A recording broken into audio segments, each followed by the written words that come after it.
everything going here. Let me just go over here. Yep. Let's see. I'm just gonna. Oh, wait a minute. What am I gonna go on here? Let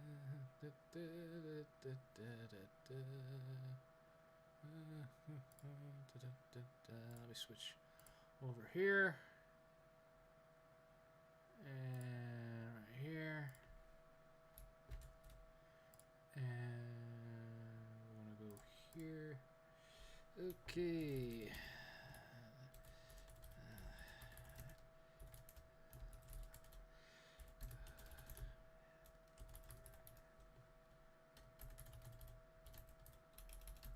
Almost ready to go. We got about 4 minutes before the show starts. Zip that there. Okay. It looks like you are first, Clean Frame. How's my audio? Does my audio sound good?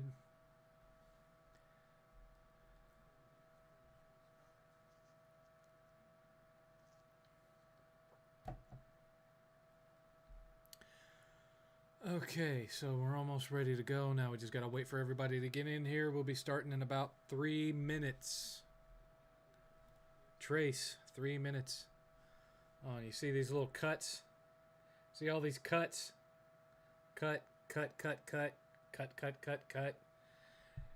8's dog is very energetic in her play. And she cuts me all over. I got cuts like this all up and down my legs. Because I'll be sitting in my recliner and she'll jump up on the footrest of my recliner. And then she'll use my leg as a launching ramp to jump off the chair. And when she does that, she cuts my legs open every time.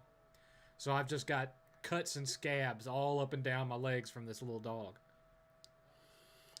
Doesn't help to get her nails cut. Still happens. Is what it is. We got 2 minutes to go. 2 minutes before we start.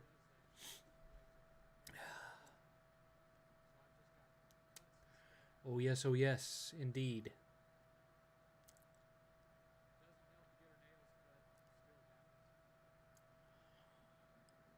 We're waiting for everyone to get in.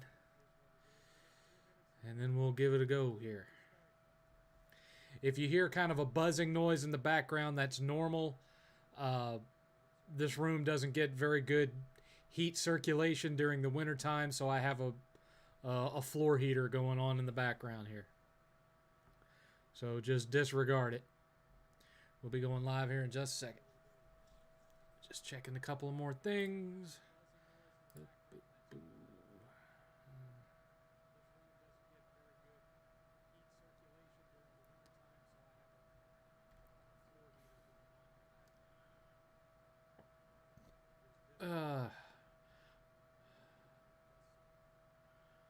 I wish other guys in the community would stop streaming the same time that I do. I've been in this time slot for like going on 6 years. Whatevers.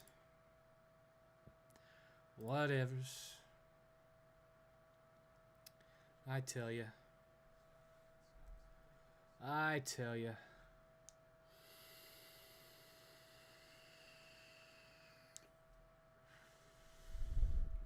All right, well, it is Saturday. It is 6 p.m., January 15th, 2022, and this is the 7thCast. As always, I am your venerable host, your friendly neighborhood 7th. 8th is off in his room doing something, possibly taking a nap. I don't even know. He could show up in the chat. He might not. You never really can tell with that boy. Hank Hill, there's something wrong with that boy. But lots has happened this week. And for those of you who have been watching me for a while, you can't say that I didn't warn you. When it first hit online that G4 was going to be coming back, several of you asked me about it, and I told you all it's going to be garbage. It's going to be trash. It won't be what you remember. I rest my case. I rest my case. To fully understand what really went on this week, you have to go back to the beginning. And we're talking about original G4. Not talking about the stuff from the mid-90s that Sessler and some of the others were doing, but when G4 as you know it launched in around 2002. This was a channel on cable TV that was looking to tap into a market that hadn't really been tapped into up until that point, due to the fact that video gaming up until starting in 1995 and escalating up into the early 2000s hadn't been considered anything more than a niche market. But then, you know, the PlayStation 1 sold just, you know, a massive amount of units, and the PlayStation 2 was in its second year. The Xbox was out. The GameCube was out. You had, you know, amazing new games hitting the PC gaming space at that time. And these television network executives, they looked at this and they're like, we can exploit this. We need to make money. What demographic are we looking at here? And they looked at it and realized that a lot of the Generation Xers who had played NES in the 8-bit era never set down their controllers. They just moved from system to system.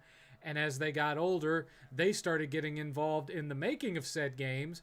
And so gaming as a market, aside from, you know, some of the more family-friendly fare, like what Nintendo put out, and some of the Sony stuff like Ratchet and Clank and what have you, the medium had matured with its fan base. So the demographic they were really looking at was 18 to 35.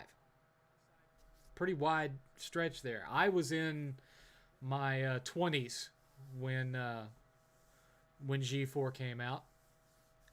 And so they created this channel built around catering to the 18 to 35 demographic, male demographic. This was also going on during what was the kind of reverse backlash from the PC movement of the mid to late 90s, the politically correct movement. And so they decided, you know, our channel is going to be politically incorrect. It's going to take risks. It's going to cater to the sense of humor and the mindset of the average straight male age 18 to 35. So you had G4's X-Play, which was a game review show that was hosted by Adam Sessler and co-hosted by Morgan Webb. And their other big show was called Attack of the Show, which was a pop culture themed comedy variety type show. And its co-host was Olivia Munn, who, by her own admission, if you want to even call it that, I doubt very much that she was ashamed about this, got the audition because she forgot to wear her bra to the audition that day. And so, to put it lightly, she was hitting the judges with the high beams. And that's how she got the part, how she got the job. I'm not saying that she wasn't a smart and witty and hilarious person to watch. She was.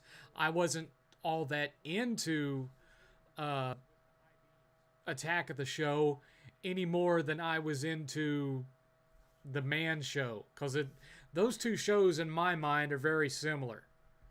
You know, Attack of the Show and the Man Show, because you had Olivia Munn doing various jokes and pranks and skits, usually with a lot of sexual innuendo thrown in, skimpy outfits and what have you. And then you had the Man Show, which of course had, you know, women without their bra on, jumping up and down on trampolines, so you could see various things flopping around. Those two shows, in my mind, were very similar, and the sense of humor and style of the media that was on G4 in general had that same kind of sense of humor to it. And that drew in the audience they were looking for. It was never a massive success, but it had a hardcore cult audience, most of which was made up by straight males between 18 to 35.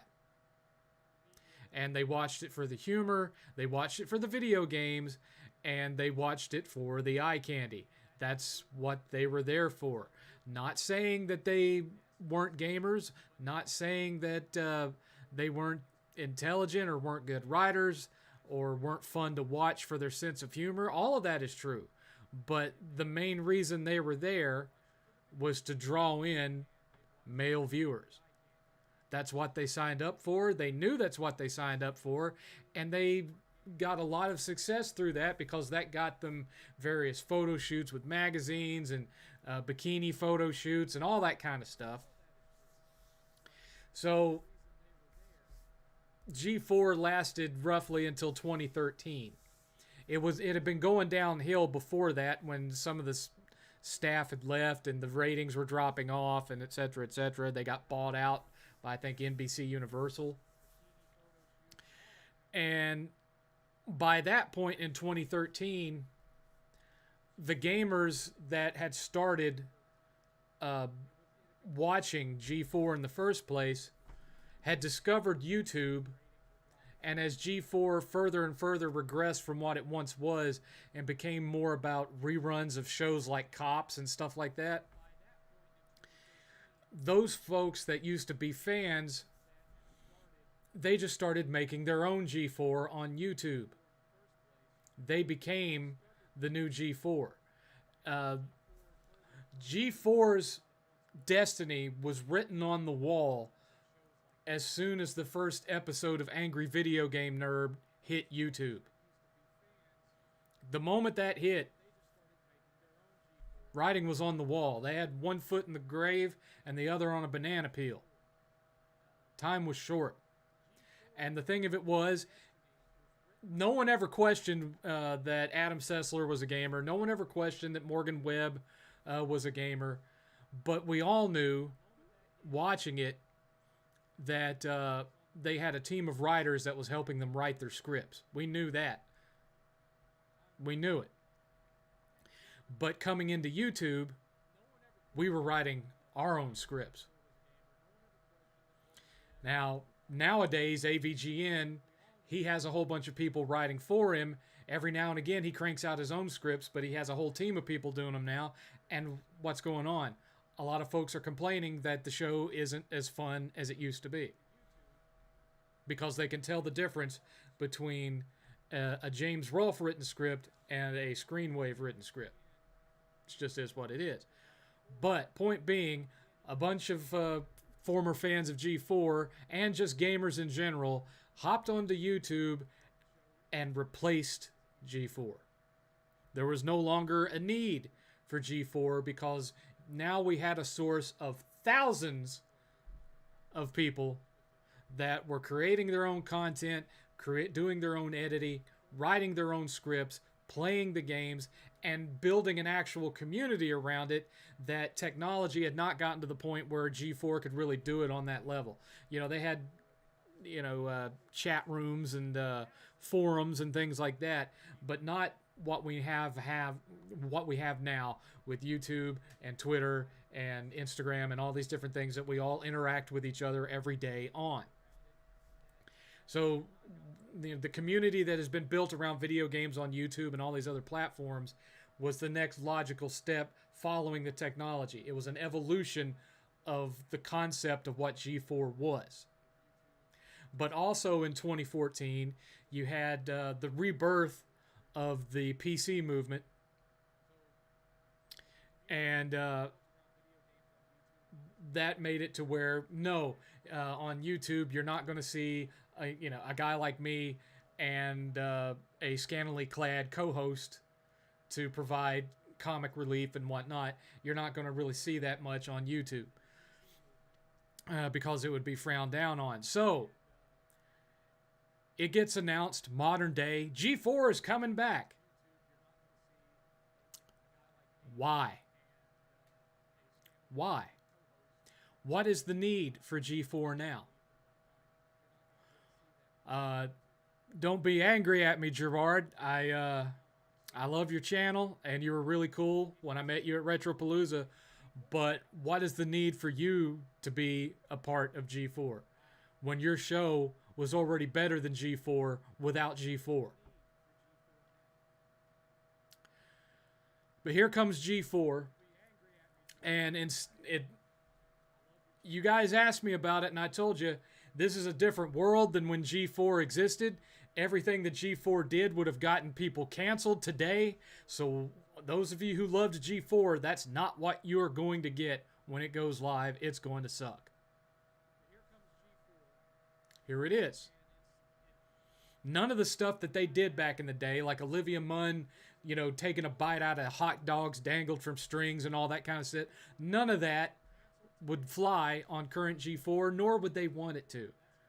Because we know, thanks to Twitter, after he left G4, that Adam Methler is leans extremely onto the left. Everyone that's white is a racist. Everyone is this, and I don't like to talk about politics on here, but this is gaming related, so I kind of have to now. So instead of trying to cater to the demographic that made G4 the modest success that it was, now they're trying to get, social justice points to try to keep their show alive, because they knew going in they were not going to retain that original audience. They knew they weren't, because they had no intention of giving that audience the kind of content that they were accustomed to. And this is the result. I'm not saying that every game form of entertainment and review and critique has to have some scantily clad woman on it to be successful, but that's what G4 was, and that's why G4 was moderately successful. So you come with this new G4, and they have Gerard, who represents the YouTube community, hoping that the YouTube community would tune in because one of their own is a part of it. You have Adam Sessler and the original host from Attack of the Show to bring in the old people, because, hey, if it's got Adam and the other guy, then it must be good. And then you have reviewers and staff members that are, gay, straight, what have you, and every demographic you can think of. And then you have Frosk. And so, they're just hitting all the little diversity check marks on the box. And it's because that's what they're aiming for, is that particular demographic of virtue signaling equals entertainment. It doesn't really work. We've seen that 1,000 times. We know it doesn't work, but they are trying to do it anyway. That way, they can at least try to count on controversy views from people logging in to tell them this isn't the G4 I remember, and your show is terrible. just like media like Gawker and what Polygon is now and what Kotaku is now, it's not about good gaming journalism. It's about trying to elicit controversy to rack up their views and get that ad revenue money from angry viewers, from people that are unhappy with the content they're putting out. It's not about the fans. This stuff is made for the haters. They'll never admit it. And I know Gerard won't admit it because he ain't privy to that kind of thing, but that's what this was built for. So then, not only are they getting all this views up by stirring up controversy, they can then turn around and claim that they're the victims of vile harassment and whatnot. But you have an established audience that watched that show because of the kind of show it was. You say you're bringing it back, and it's a totally different kind of show, totally different vibe, totally different hosts, and some of the hosts are getting things factually incorrect, like saying that Hogwarts is going to be an Xbox exclusive, asking if the studio that does Mass Effect was bought by Microsoft. No, just inaccuracy after inaccuracy after inaccuracy, and those things are pointed out with a couple of the usual, what happened to Morgan Webb and Olivia Munn type responses. You're not telling me that was a spontaneous, I was going to talk about Red Dead, but I'm not. I'm going to talk about this now. You're not telling me that was off the cuff. Because the diction and the elocution of what she was saying, and I guess you could say the speed of the way she was talking, everything about her mannerisms and the way she was splitting up the content that was coming out of her mouth said, I'm reading this off a script. This was meant intentionally to dredge up controversy views because their channel has not been making revenue on the level of some of even the mid-card YouTube content providers out there since it launched. They had to do something. And so just like so much of gaming journalism media since, starting in 2012 or so, they aimed for the left and have told an entire other half of the population of this country, we don't want you watching. You're not our target audience. And then they're surprised that the channel's not, it's lost what, 3,000 or 4,000 subs since all this happened? I'm just saying, what they are putting on YouTube and calling G4 is not what people that originally watched G4 watched G4 for.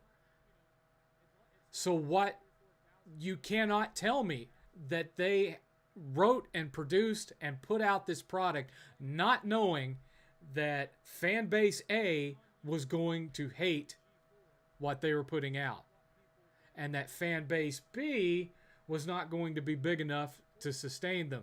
So they are intentionally vibing for controversy points. Never mind that goes on this big rant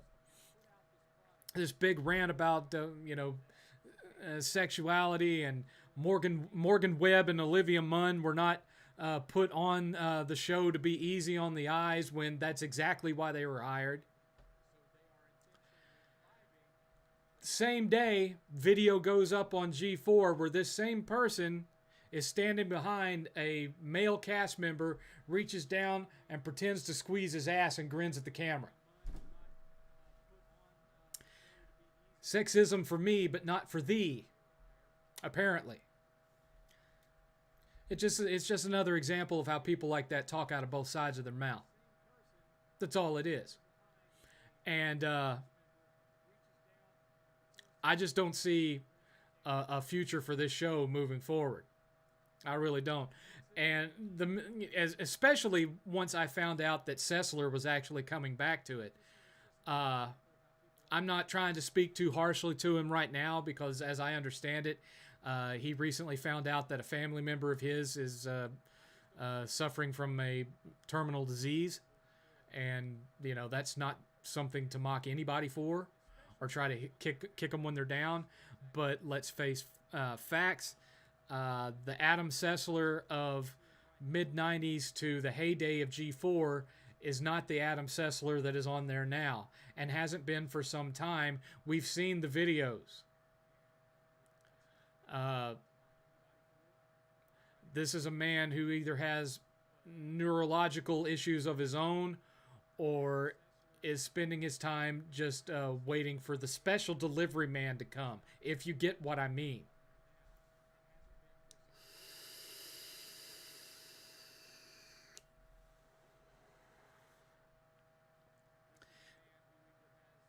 It's just been and not only that, but there's obvious connections between currently G4 is managed by a company that runs an esports company.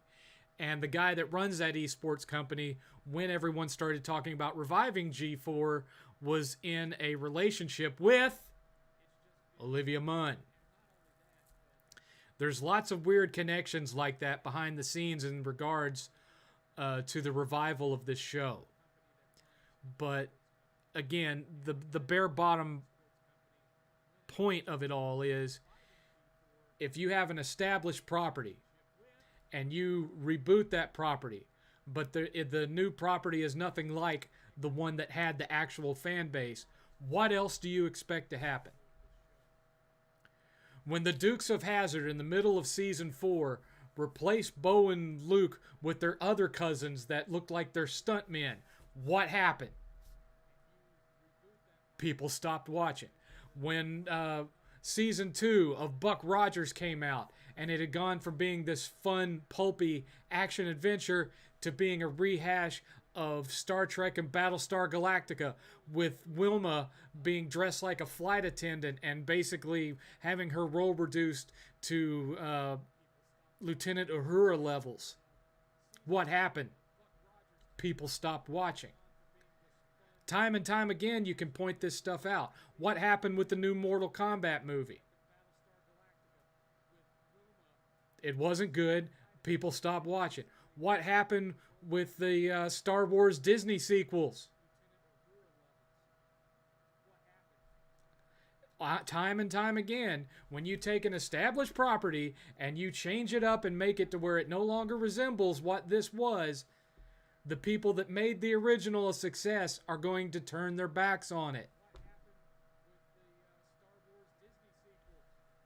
Has nothing to do with sexism. It's a bait and switch. You promised them G4, you're not giving them G4.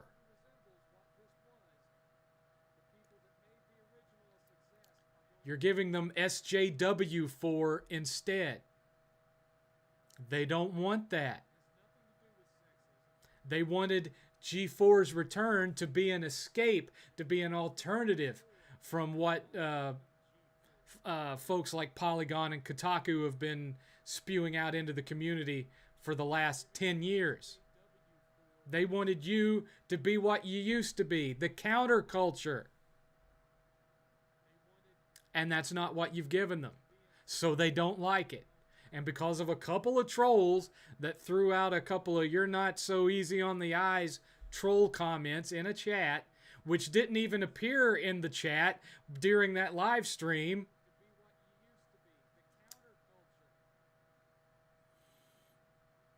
now you're going to crash and burn.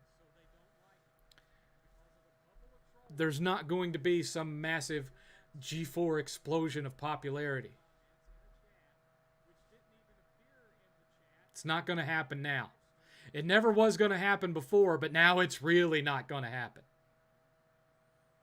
You've seen to that. Congrats. Anyway, that's all I got to say about that. For those who only wanted my take on G4, and that's the only reason you came in here, now you've heard it all. Now I'm going to talk about something else. But first, I'm going to check on all the comments that I haven't read so far, because boy, y'all are filling them up. Hi, Ultra Steel. Hi, Tortured. Hi, Video Game Lover. Hi, Chris G. Let's see here.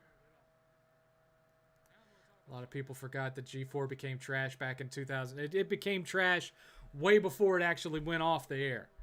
You know, well before 2013, it had been crap because people were jumping from it like rats from a sinking ship. And so by the time it died, most of it was just reruns of stuff like Cops and stuff.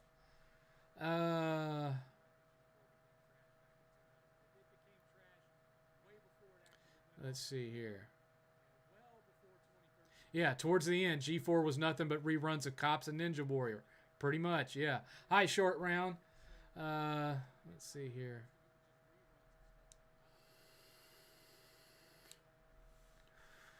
Exactly. YouTube didn't just replace G4. For a lot of folks, YouTube, Netflix, all these streaming services, they replace cable TV in general. But especially in regards to G4, and I'm not tooting my own horn because I'm small potatoes, but we replaced G4 and we surpassed what G4 was capable of doing. Because G4 had this one set of writers for it, just like they have this one set of writers for it now. And we're thousands of voices, providing thousands of unique takes that come from our unique personalities and our unique points of views. G4 could never compete with that, and it never will. Let's see here. 8th is now in here. Let's see. G4 is kind of like Rooster Teeth, yeah. What happened to Gerard and TBH? Why were they clapping when just... Well, because it would look bad for them, the purple-haired crowd would have tore all into them if they didn't, stand up and applaud the stunning and braveness of what was going on. They were stuck. They had to, if they wanted to keep their position there. That's the world we live in.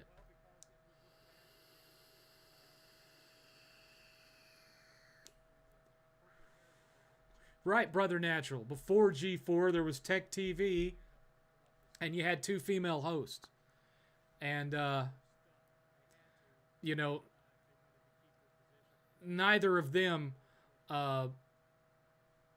looked like the life form that lost its cool on G4 this week.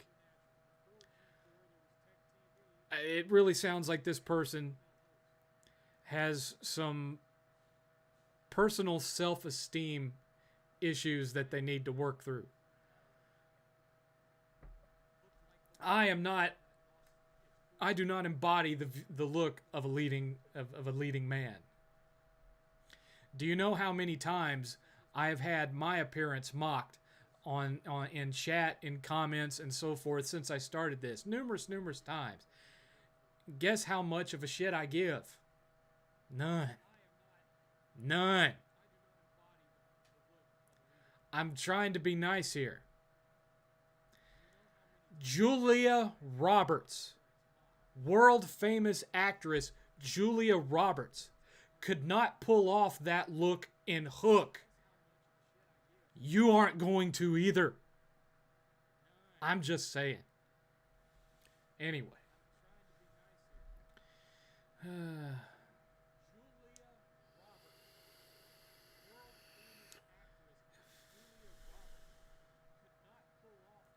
Hi, Alexis.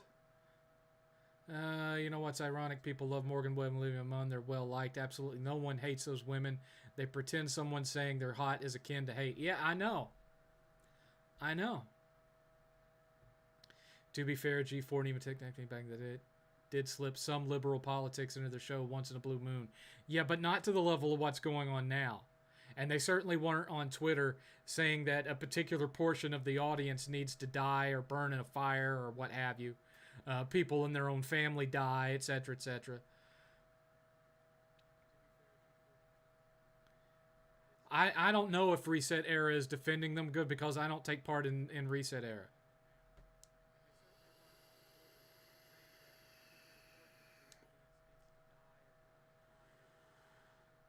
Hey, 7, thoughts on Call of Duty Vanguard? Never played it.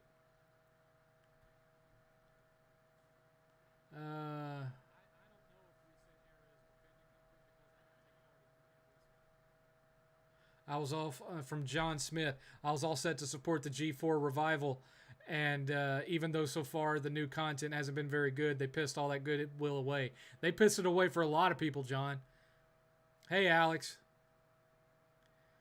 All we wanted was a gaming network that didn't talk about partisan politics. That's all they had to do. Just talk about games. Exactly.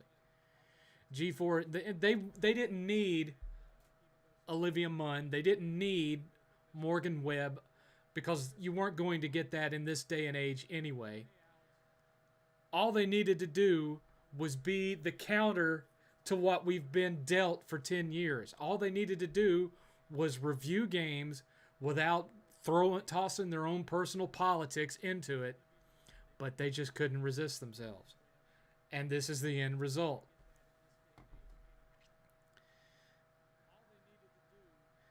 Do I know the YouTuber named The Quarter? Yes, I know who The Quartering is. I'm not sub to him, but I know who he is. Let's see here. Who watches Dukes? People that grew up in the 80s. People who were the primary fan base for G4 when G4 came out. That's who watched the Dukes. I was giving it as an example of a fan base that abandoned a show when when the producers made a major change and expected the audience to just be fine with it. It was just an example, sir. Thank you. Which reminds me, this person also said that it had been their dream to be on G4 because they watched it when they were a kid.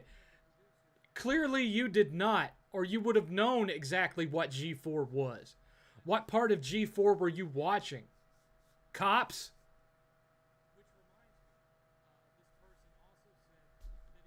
Because you certainly weren't watching X-Play or Attack of the Show. And then on the same day, you're pretending to grab the ass of a male co-star. Hey, Nick. 7th, did you check out Peacemaker? Yeah, that was going to be my next subject, was Peacemaker. Do you remember Stewart from Mad TV? Yes, I do. You looked like Stone Cold back in the Trey Brotherhood days, 7th. Maybe if Stone Cold had less muscle mass, a little more ass mass, and, was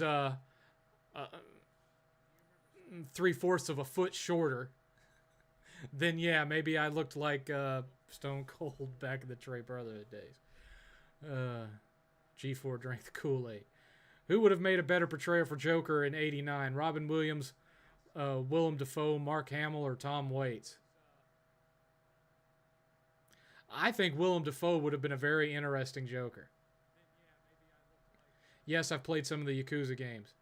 What's up, 7th? How about I make an NFT of that sexy beard of yours and sell it and make millions out of it? I don't think that's going to work.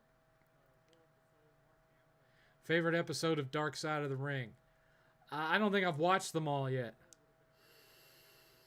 I did watch the Plane Ride from Hell one. That one was pretty fun. No, I never liked Home Improvement. Yeah.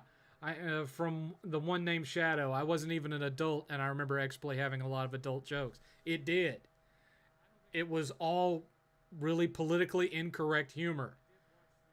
Mad TV and the Man Show type stuff. That's what it was made of. I don't know what G4 she was watching as a kid, and it was her dream to be on it. But she clearly didn't watch the G4 that I saw back in the 2000s. Anyway.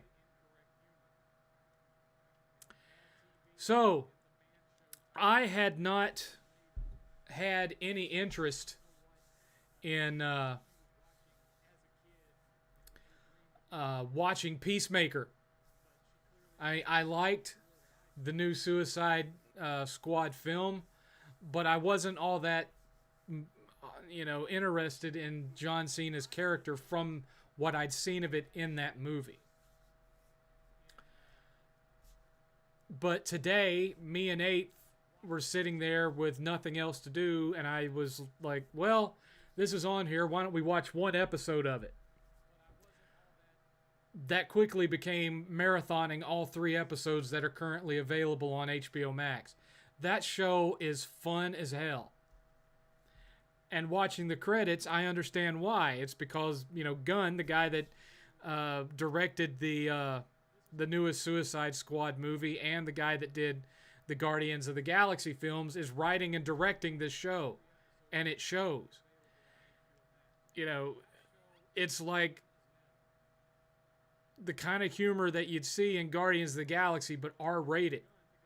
You're going to see John Cena do stuff on this show you never thought you'd see John Cena do. It's definitely rated R. Let's just put it that way. And it's been really fun so far. I really enjoyed it a lot. I hope it keeps that momentum up for however many episodes there are. But me and Eighth both really liked it a lot. And if you've been kind of on the fence about that one, I would suggest that you go check it out, because it wasn't what I thought it was going to be. It's actually quite good.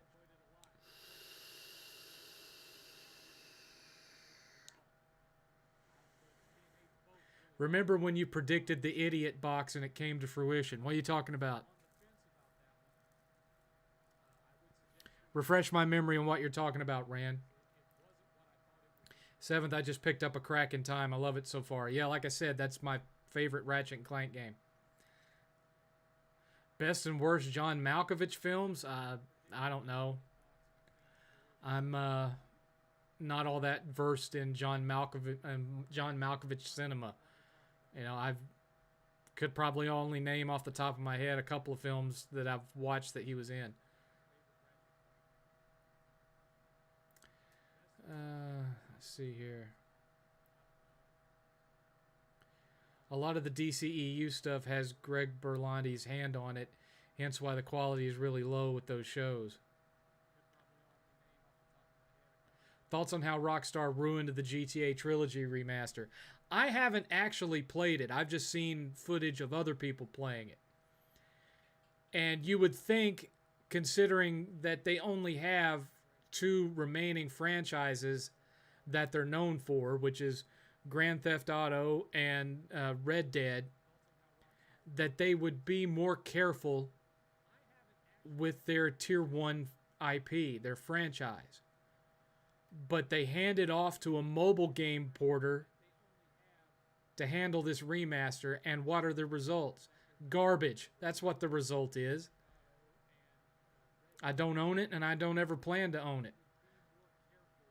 I have all of them on PS2. As far as the ones that they remastered, I'll just play them there.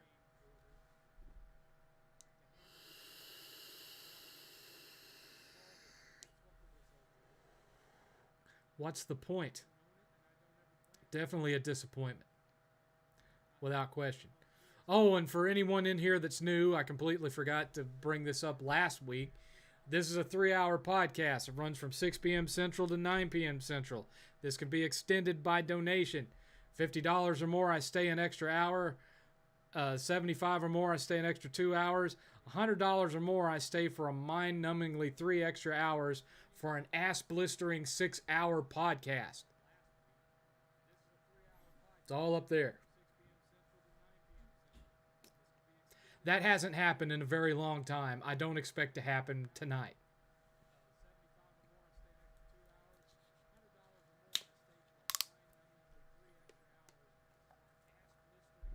Now, I've talked about the 2 main topics that I wanted to go over, so we're mainly in Q&A.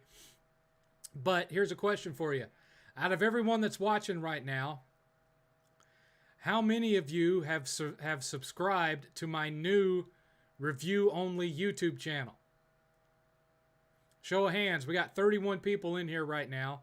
How many of you have subscribed to the new channel?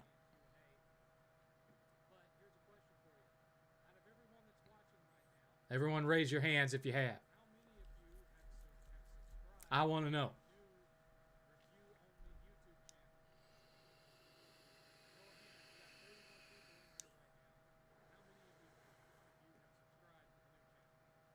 All you gotta say is me. Let's see how many of you have actually subscribed to the new channel.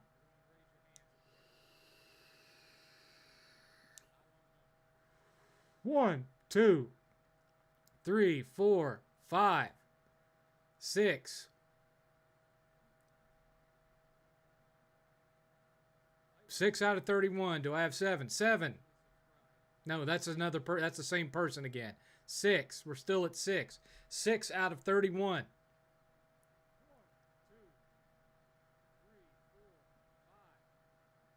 You already said me. Some of you are repeating yourself. So we're still at 6. 6 out of 31.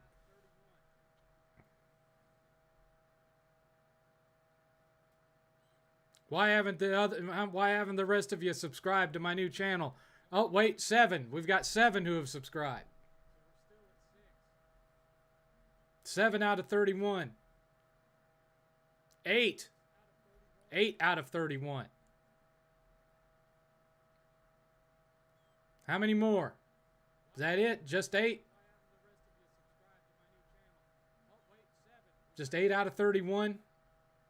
Or 8 out of 33 now. We got more. Keep going. If you have subscribed to my new review channel, say me in the comments. If you've already said it, don't say it again. My own son has not subscribed to my new channel. So 8 so far. 8. Somebody said I should repost the link. Or repost a link. So let me do that.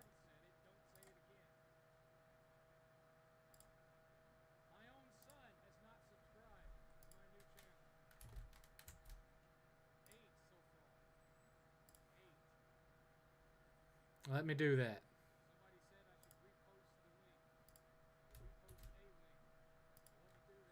There's the link.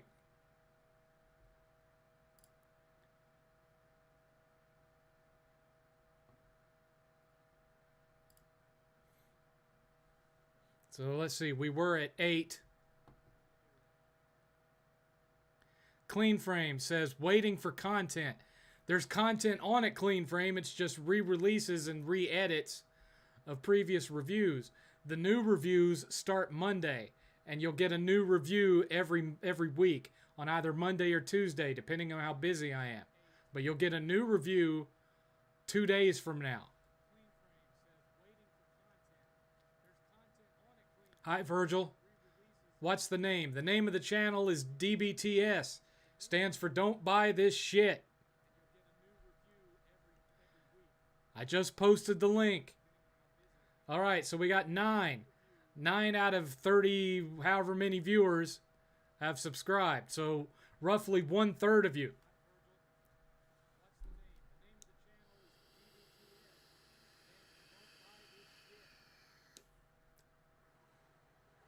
What's up with that?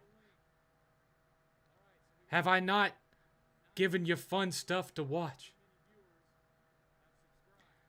The word ugly has not come out of my mouth this entire time, troll.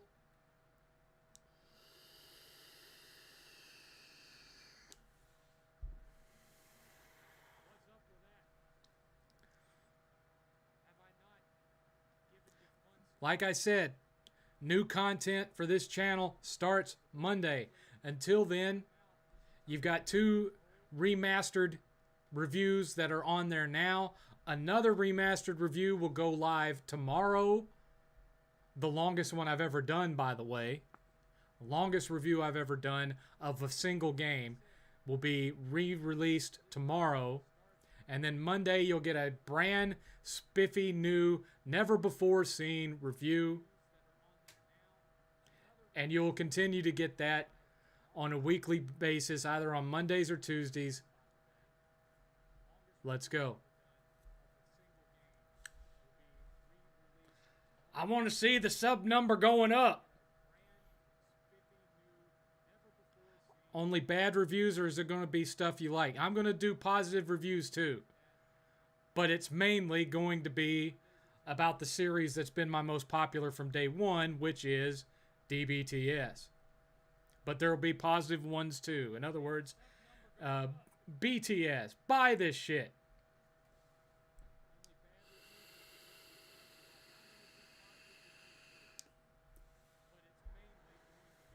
Thoughts on the Mass Effect series? The first three were good, except for the ending of the third one. The fourth one was crap. Who would you have a beer with if you had no other choice? Bam Margera or Adam Sessler? Bam! Don't even have to think twice about it. Although Bam shouldn't be having a beer, because Bam should be getting off alcohol.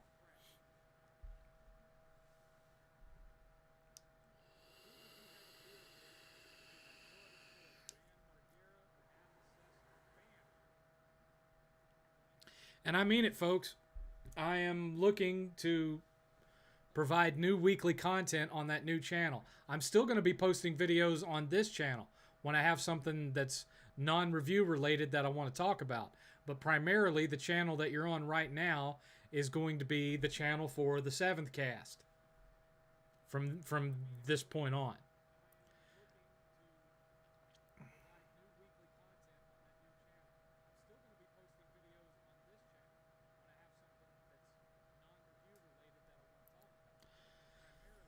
Eighth, don't argue with him. You know what to do. Seventh, I've been listening to Kiss recently. What's your favorite song from them? Lick It Up. It's always been Lick It Up. Followed closely by, Rock and Roll All Night, because that's a given.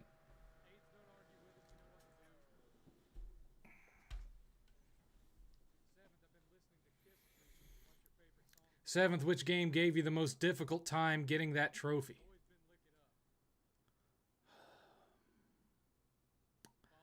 I don't know. I don't remember. Can't remember the last time I had one where it was like, I was just struggling trying to get it.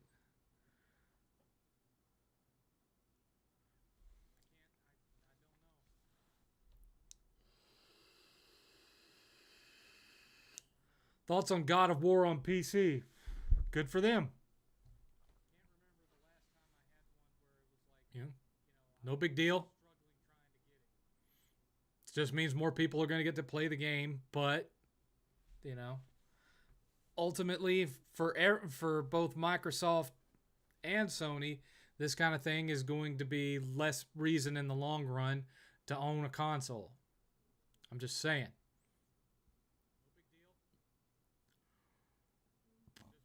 Oh, man.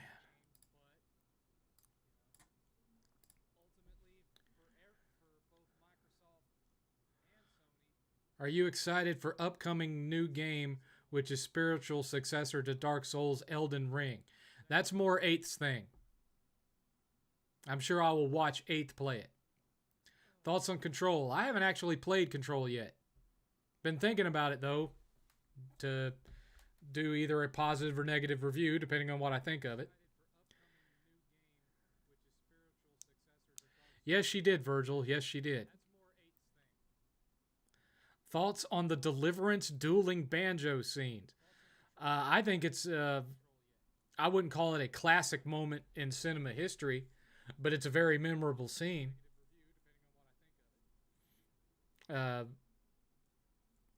It kind of shows the kind of fun that can be had on guitar and banjo. If you like that kind of guitar and banjo picking, you might want to watch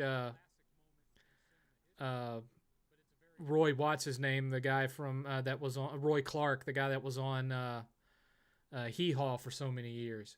He's amazing. You go back and watch. I mean, of course, he's been dead for a long time now. But go back, look up Roy Clark, watch some videos of him. Good Lord.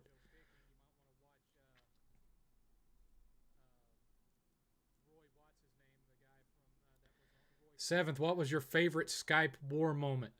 Uh, I'm sorry, but and he knows not to take offense to it if he's out there listening.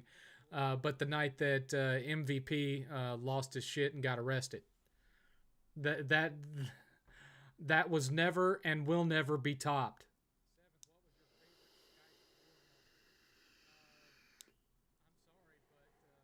Eighth, I'm going to check out that Kiss song you recommended soon, but are you a fan of their song Heaven on Fire? I really like that one and I love it. I love it loud. I love it loud's a good one. Heaven on Fire, I'm not as big a fan of because the main riff to that song, you know, da da da da da da da da da da, it's been used in a lot of songs. And one of the most recent songs that I remember that riff being used was a song in the 90s from a Christian rock band called Petra. They did a song called Seen and Not Heard, and it uses that exact same riff. It was used in previous songs before Kiss used it, and it was continued to be used after Kiss used it. But because of that, every time I try to listen to Heaven's on Fire, I hear Seen and Not Heard from Petra. So that's why it's not one of my favorite Kiss songs.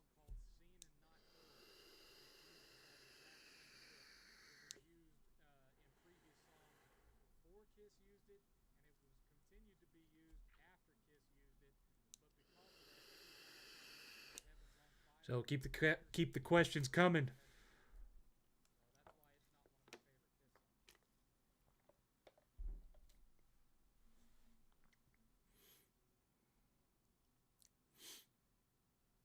If you like the content that I provide, feel free to do this up here. You can use the super chat, but this is better. Super chats, YouTube takes 30% of it.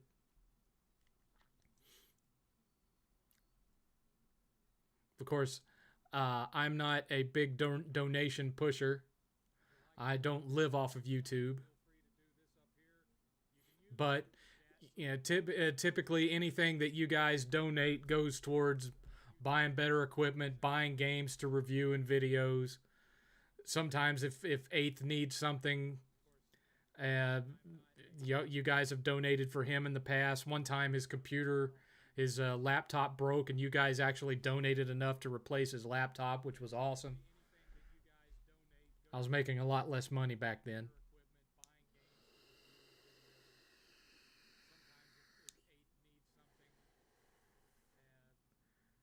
What's my opinion? I haven't played God of War on PC. I don't have a problem with it being on PC. I wish they would keep their stuff exclusive to the console, but if they're going to do it, they're going to do it.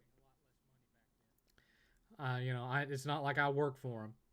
It doesn't affect my bottom line one way or the other. What's your most anticipated game for 2022? And where does Horizon Forbidden West rank? Not very high, Regina, mainly because I'm just generally not that into games that use archery. Like I didn't care for the new Tomb Raider games because of, at least with the first one, how heavily it focused on archery, and it's just never been a mechanic I've been a huge fan of. I really want to play God of War. I'm looking forward to that one. But Horizon Forbidden West, somewhat less so. I haven't even finished the first Horizon game because I'll start to play it and I'll get bored and I'll get distracted by something else. Eighth really liked it, but I just couldn't get into it as much as he did. Diablo 3 has a very tedious trophy discouraging me from platting. Did you plat? No, I did not. I just beat it. I beat it and then I was done. I didn't feel like continuing to grind to get all the other side trophies outside of just beating the game. I'm not a fan of the Far Cry series. Eighth liked Far Cry 5. We have Far Cry 5 and 6. I've played neither one of them. Eighth has played both, but I don't know whether he finished 6 or not.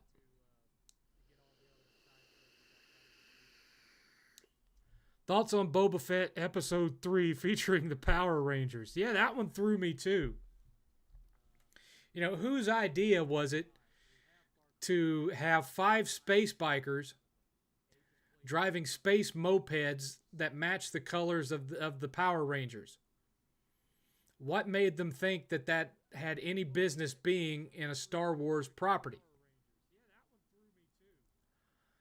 Who wrote that show? Why did Filoni and Favreau allow that episode to be created? Because the second episode was amazing. The second episode was great. And then they just shat all over that with episode 3. It was so dumb. Talk about a drop off in quality.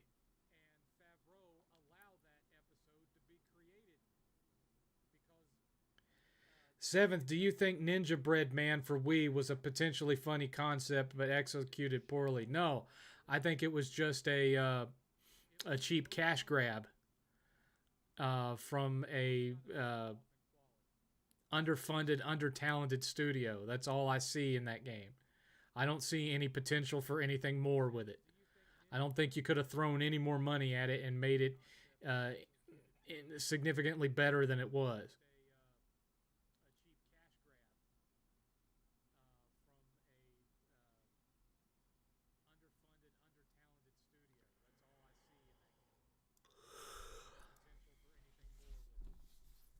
Yeah, I've said this 1,000 times. I'm not really into the whole Souls-like genre. I understand the appeal. You know, I watched Eighth develop a fandom for that genre of game.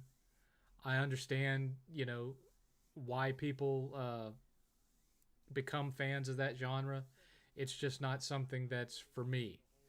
You know, I've played games with what's considered high difficulty. It's just not a play style that I have the patience to sit through.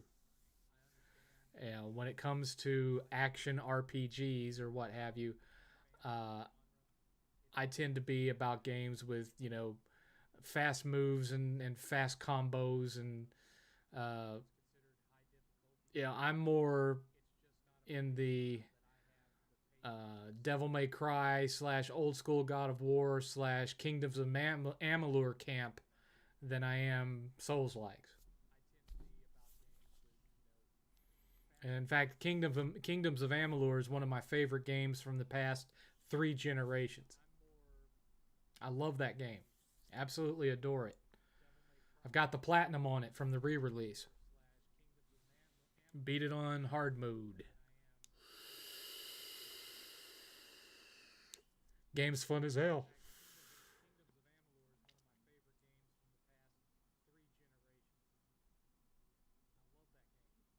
Thoughts on The Boys? I like that show. I wish they'd hurry up and get season 3 out, or whichever season they're on now. Season 4, season 3, I don't remember.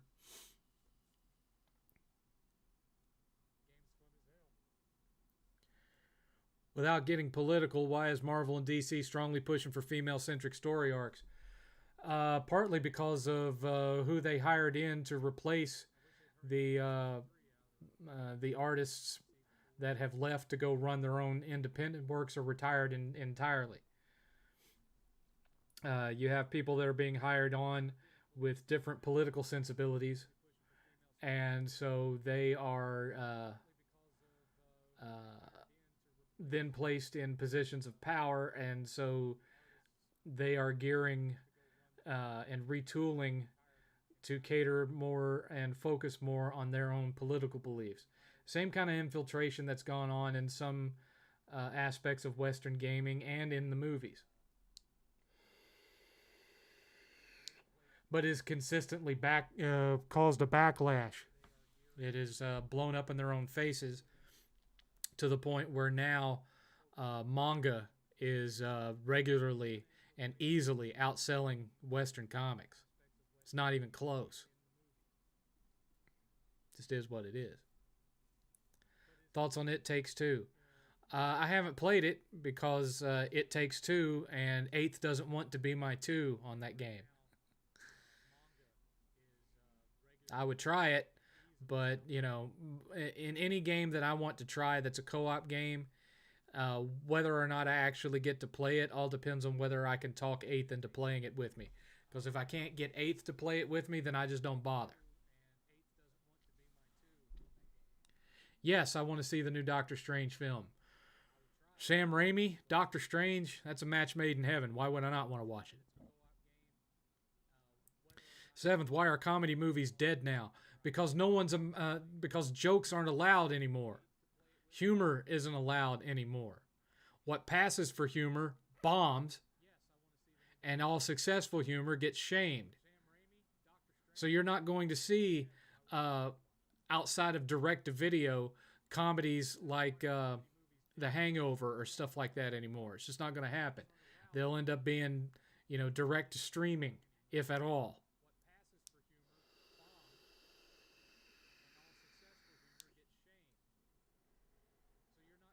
I've been trying to find the Kingdom of Amalur remaster, and I can't do it. I didn't think this game would be that hard to find. Chris G, you have a PS4, correct? Do you have a PS5 yet?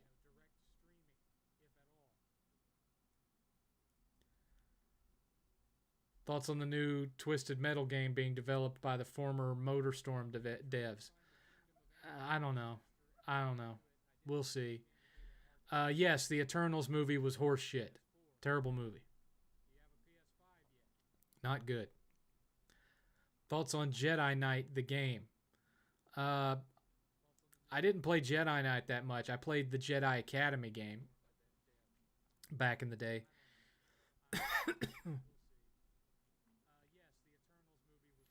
Do you think the Yakuza studio should make Fists of the North Star 2? I liked the first one they made. Do you like the movie Superbad? Not especially. It had a couple of funny moments, but, I don't like it all the way through. In your unhumble opinion, when creating a villain, is making that villain too evil, wrong, or off-putting? Can be. Can be. In my experience, the best kind of villain is the villain who thinks they're the hero. They think that they're doing the right thing from their point of view.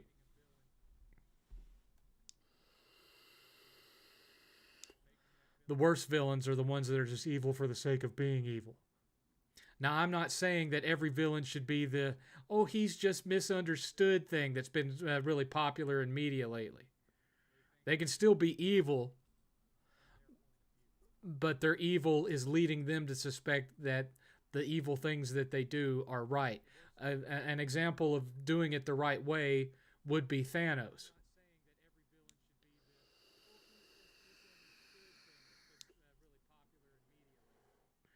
Is The Rise of Skywalker better than The Last Jedi? I think they're both shit, but I've watched The Rise of Skywalker more times than I've watched The Last Jedi, if that tells you anything.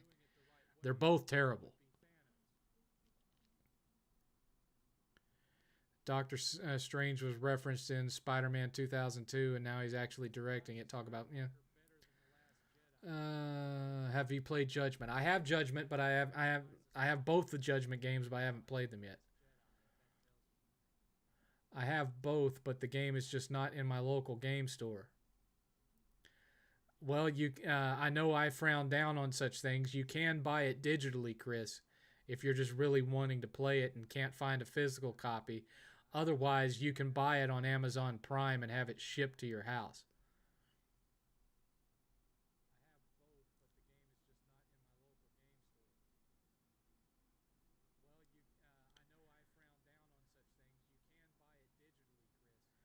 Seventh, is there another way I can keep on social contact with you? I know you use Twitter, but I left it a while back. Not really. I don't use Facebook or Instagram or any of that other stuff. Twitter's the only one that I use. The best kind of I have just enough time in my life to keep track of like one non-YouTube social media account, and that's Twitter.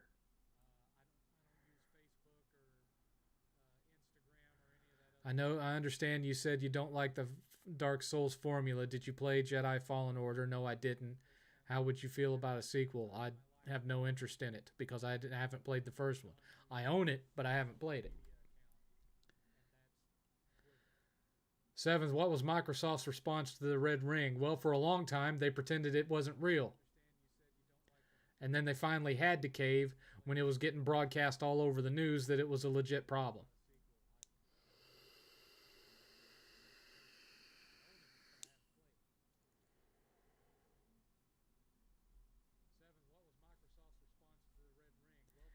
Is Winter Soldier in your top 5 MCU movies? No.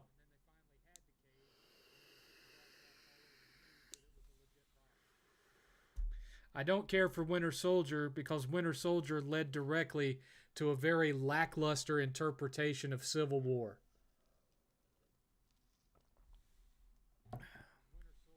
Civil War was a much more in-depth storyline in the comics than what they condensed it to in Winter Soldier and Civil War. So no, I'm not a big fan of Civil War or Winter Soldier. To me, Civil War and Winter Soldier feel like 2-hour episodes of a Disney Plus Marvel TV show than an actual big theatrical film. Thoughts on Braid?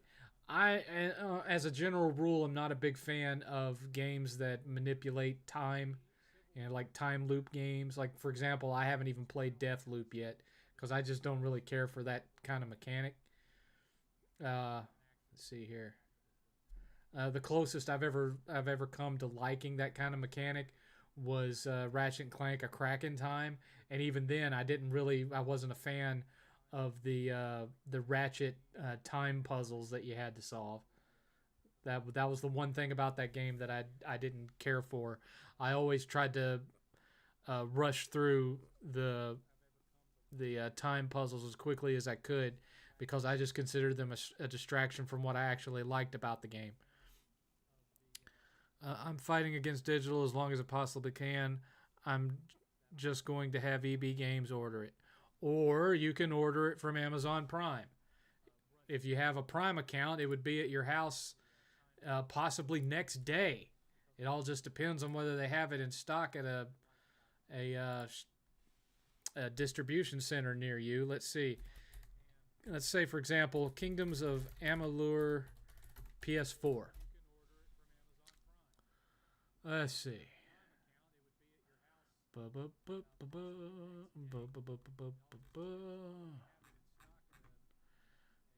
Looks like they have.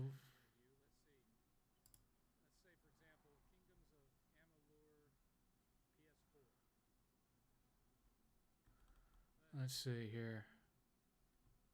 Looks like they haven't restocked it. So for PS4, you would have to buy it used.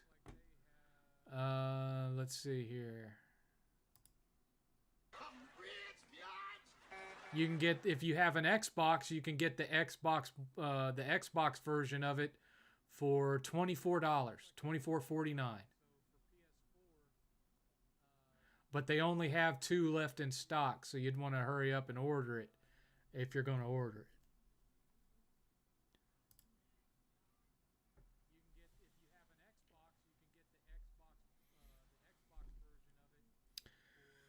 Seventh, how do you not worry what people think about you? Any tips? Just learn to not care. Hi, Shadow Diaz. Have you subscribed to the new channel yet? I'm going to keep reminding y'all. I'm going to keep reminding you because I know a bunch of you didn't subscribe yet. So I'm just going to keep reposting this until everybody in here has subscribed to the new channel, because that's where all the new reviews are going to be.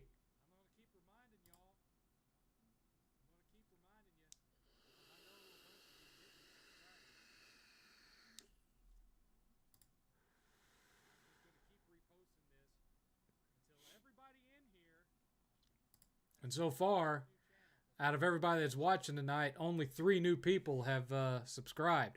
We are at a total of 101 subscribers as of right now, which, considering I only launched this earlier in the week, that's not too bad for a channel that I'm not promoting, have not even mentioned it in a video on this channel. I've only mentioned it on the 7thCast, and as you guys know, a huge portion of my subscribers don't even watch the 7thCast.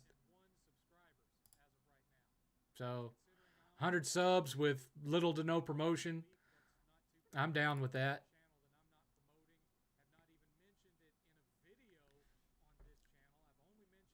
How come women are mostly attracted to men that don't care? I don't know. Maybe it's a confidence thing. No, I'm not getting the Legacy of Thieves collection. I already have all those games and I've already platted them. I don't have any need to replay them. Thanks for the post of your new channel. Do you like Kung Fu movies? Absolutely. Thoughts on Coach Corey Wayne? I do not know who that is. I subscribe, dude. Thanks. Thanks. I'm Chris Dadon. Appreciate it. Because here's the thing. This channel that you're watching right now is monetized, so I can get ad revenue here. The new channel only has 100 subscribers on it, 101 subscribers currently. I have to get 10 times that to be able to monetize the new channel. The channel has to get up to 1,000 subscribers, and I think 4,000 total hours of view time before I can monetize that channel like this one is. And you know, I don't do that for profit. Everything that I get in revenue from these channels, which ain't a lot, I pour that into buying stuff for the channel. I don't, you know, pay my bills with it or anything.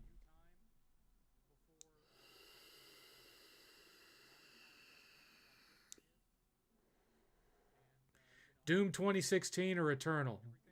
I would say 2016. There are things about Eternal I don't like. Is Journey a game you just play once? I wouldn't say so. I've played it at least 2 times.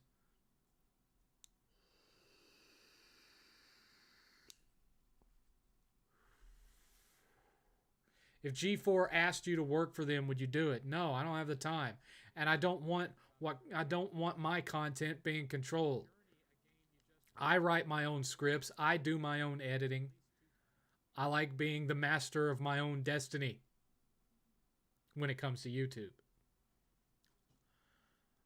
and video game review work. I don't want anyone having any say over what words come out of my mouth. So no. Looks like somebody donated $5. Who donated $5? Because I didn't get a little, hey, you donated thing pop up on my screen. Let me go look in the, let me go see.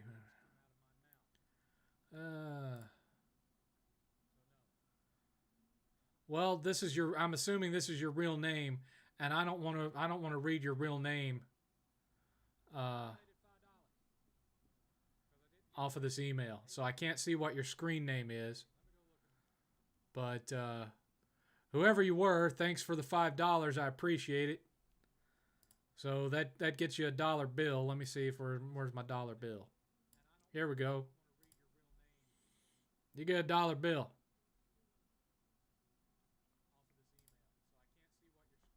Oh, and we're already 1 hour into this thing. So I got to show you this one too.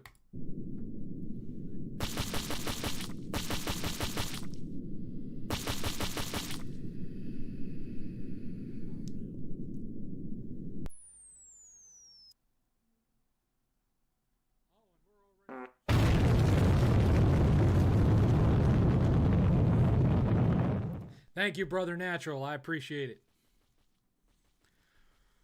I appreciate it, kind sir. So we have 2 hours left to go.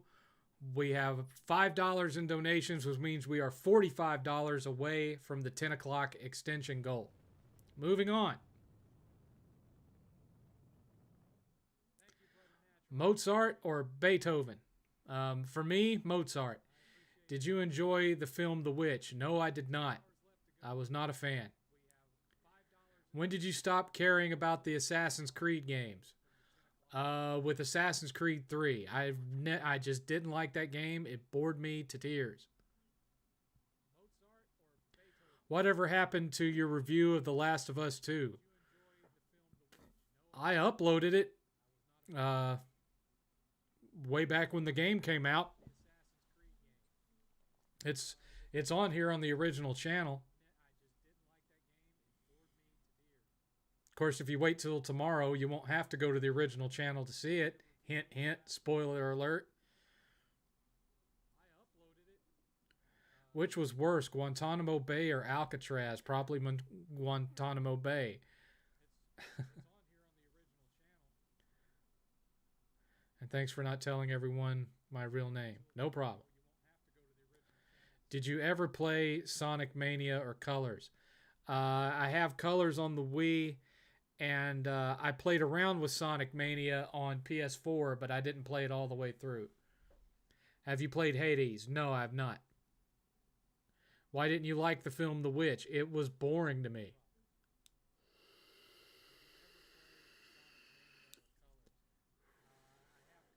It was just a dull, boring movie where not a whole lot happened in it. Just wasn't to my particular horror tastes.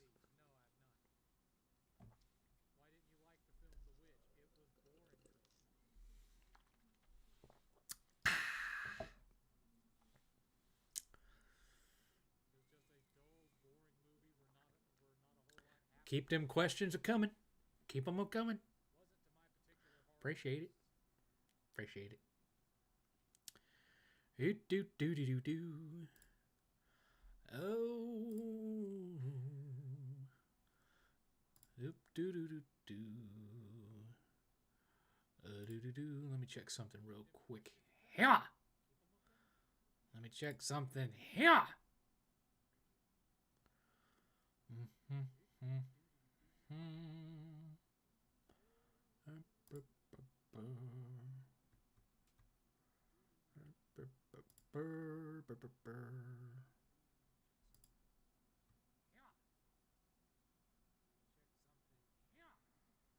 Well, for some reason, even though I have now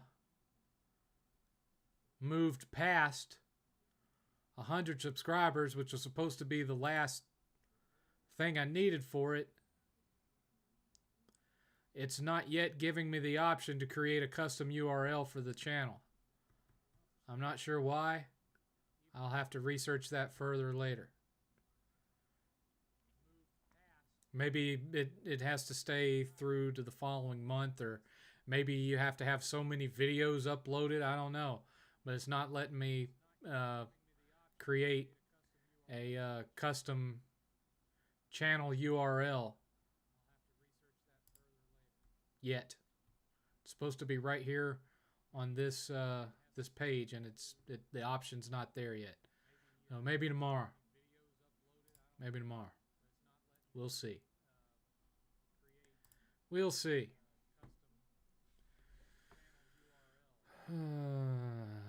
Seventh, do you think Black Bond's new approach to his videos is pretty good so far? P.S. I'm also liking where your DBTS direction is heading. I think he's making himself a little bit too small down in the corner. I'd like him to be a little bit more focused on. But that's just me. No, I haven't seen Scream 5. What do you think of David Jaffe? I think he made some really good games. I don't watch his channel. I've seen it, but I don't regularly watch it. He tends to involve himself in stuff too much.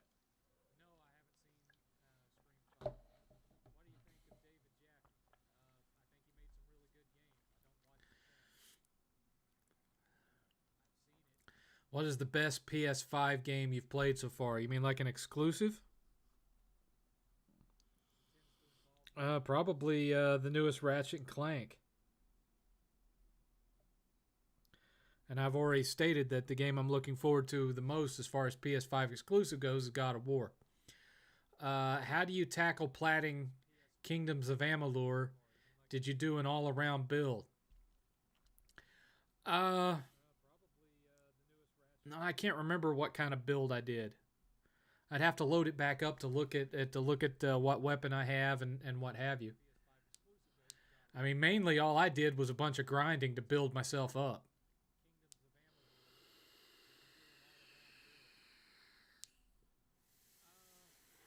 I did every single mission before taking on the final mission. Everything that it would allow you to do before beating the final mission. I did. I still haven't played the DLC. I need to go back and do that. Would you greenlight an MBG versus General MLD debate? Sure, why not? I did not like the new Mortal Kombat film. There were elements of it that I liked. You know, I liked the Sub-Zero's, or not Sub-Zero, Scorpion's backstory. I thought that was really cool. Uh, but a lot of it I didn't like. I really didn't like that they made the primary protagonist of the show a new character that wasn't in any of the games. I didn't care for that at all. I saw no reason for it. You know, the original film showed that the existing characters that they already had were perfectly fine carrying a film on their own. They didn't need a new character that wasn't in any of the games. It was stupid. And that was something that I could not ignore throughout.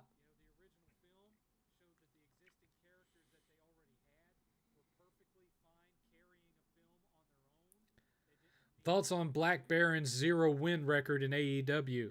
Look, Black Baron is what nowadays they call enhancement talent. He is there to provide, basically to provide on-camera training and experience for other wrestlers.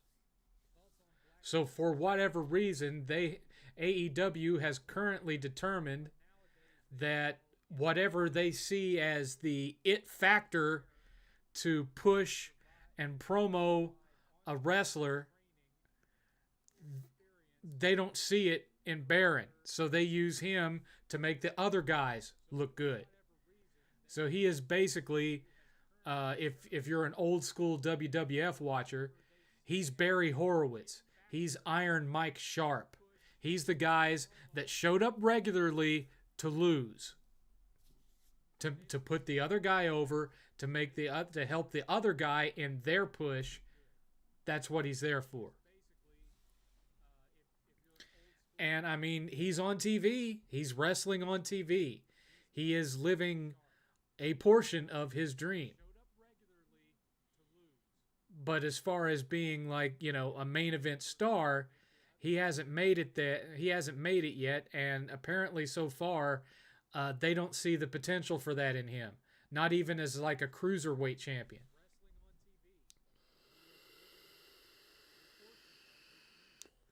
Thoughts on Interstellar? That's 8th is more of a fan of that movie than I am. You know, I liked it, but I didn't love it. Good evening, Biggin. Have you watched the new Matrix movie? Yes, it was terrible.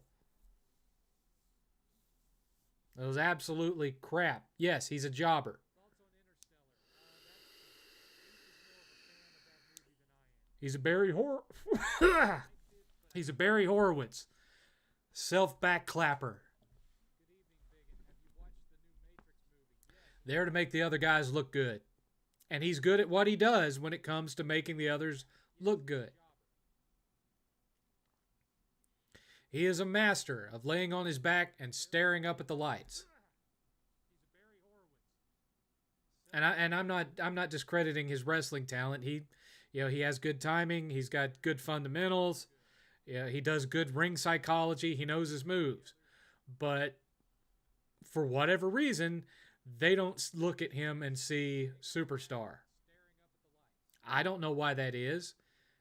It just clearly is because he's been there a long time and has not gotten a push at all.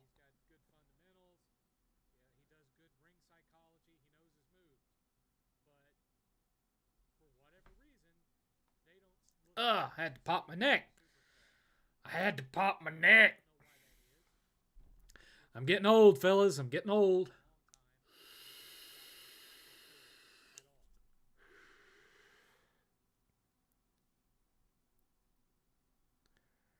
Are you looking forward to the new Evil Dead game? No, because it seems like it's just another Dead by Daylight clone. And I don't care for that kind of gameplay.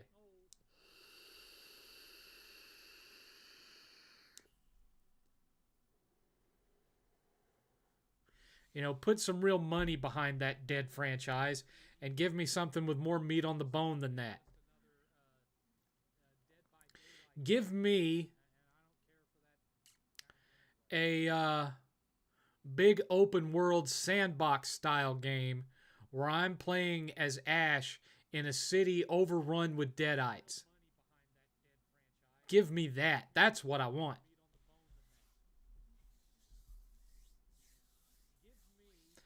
Give me something like Days Gone, but it's the Evil Dead in a big city.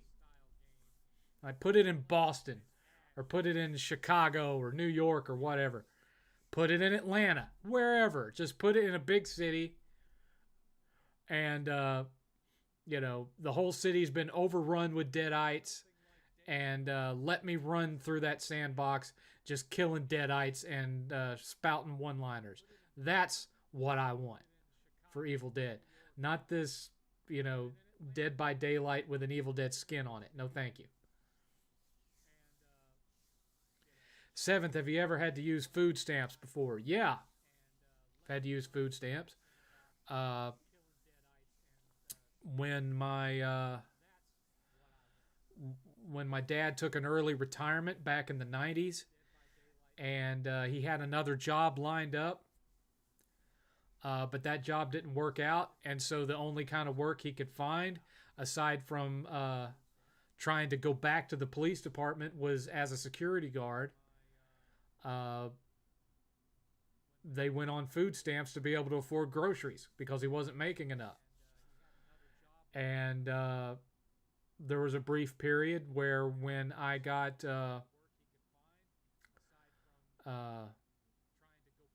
laid off during the financial crisis in 2008, I got qualified pretty decently with food stamps because I was a single dad of a 5-year-old boy. And so I had to make do until I could get rehired somewhere. Bye, Master Chief Snake. Thoughts on Bob Saget's death? He's dead. I had more of an emotional link to Betty White and her career than Bob Saget. I realized that Bob Saget on stage doing stand-up was far different than the Bob Saget that I'm familiar with. And the Bob Saget that I'm familiar with is from America's Funniest Home Videos, and Full House, neither of which I liked. Dying Light or Stalker? Never was a big fan of either one. The reason I never was a big fan of Dying Light was because for me, Dying Light was just Dead Island without the B-movie humor in it. And the B movie humor in it is what made it good to me. So when you took that out, it wasn't the same thing, and so I didn't like it. Didn't like the tone and the deathly serious slant that it took as opposed to what Dead Island was.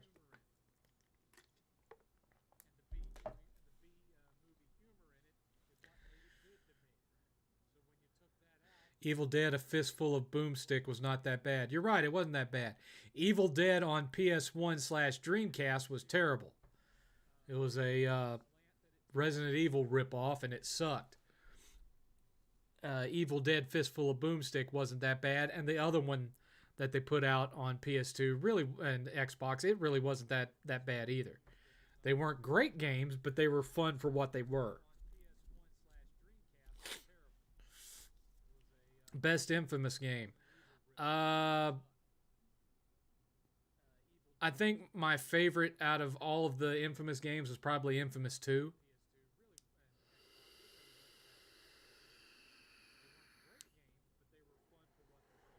Thoughts on Betty White making it to 100? Look, she almost making it to 100. She got so close, I think it's fair to just round it up for her. So I just consider her as a 100-year-old person. She made it to 100 as far as I'm concerned. especially when you account for, uh, leap years and all that kind of stuff. Let's just go ahead and give it to her.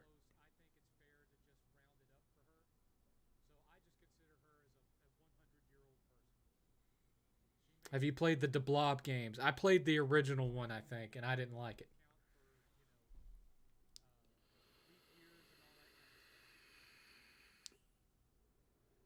I did not care for it at all. Not one bit. Hey, I just thought of this. I already have um, a video the next review lined up for Monday. What else should I be playing? Give me some crappy games to play that aren't online only. Deathmatch slash battle royale type games that I should do a review that I've never done a review for. Keep in mind that as of right now, I don't really have a whole lot in the way of spending money. So if I don't own it, and it's not on Game Pass, there's only one way that I can really play it. So what's some terrible games that I should be reviewing that I haven't reviewed yet? Drop some of those in the comments for me. Have I played the Gravity Rush series? I played the original one on Vita. And I briefly played the second one on PS4. I have already done a video on Life of Black Tiger. Preferably games that actually had like a retail release, not tiny little indie games. Something that people are going to know what it is when I review it.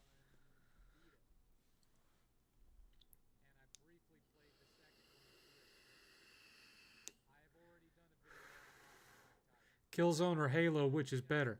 Halo is still alive. Killzone is dead. That ought to tell you enough. Just the fact that Halo is still putting out games makes it better than Killzone. Killzone's most recent game, Killzone Shadowfall, was terrible. It sucked. Nobody liked it. To this day, I've never finished it, but it's simply because of how much I didn't like it. They took something that was known as a tight, mostly corridor style shooter and tried to give it that semi-open map Crisis feel, and it just didn't work. A Killzone Halo crossover? I don't know.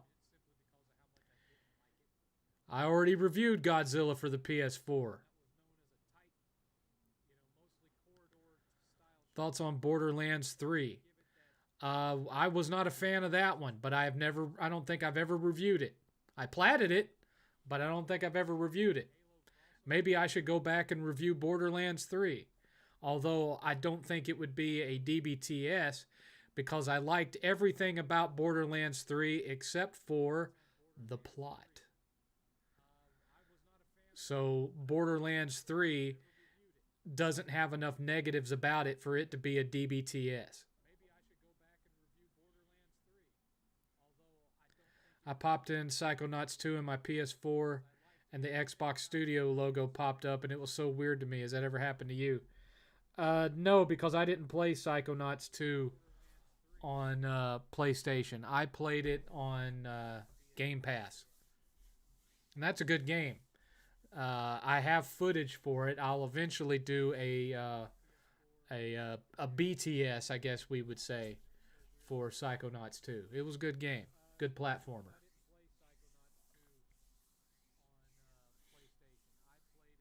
I'm not that much of a fan of its art style, but it had good writing and it had good game mechanics. So, yeah, it's a good one. You haven't played any of the DLC, which more than makes up for the plot. Yeah, so, like I said, there's not enough terrible about Borderlands 3 to warrant a DBTS for it.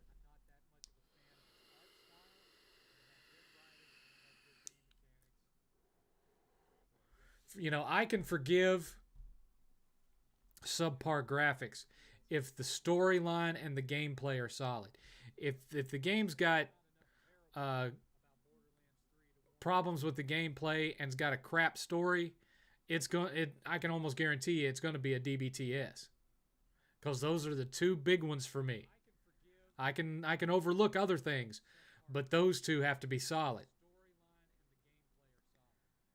Do you think Book of Boba Fett is a little slow? Like I said, third episode was stupid. First episode didn't really accomplish much, but the second episode was great.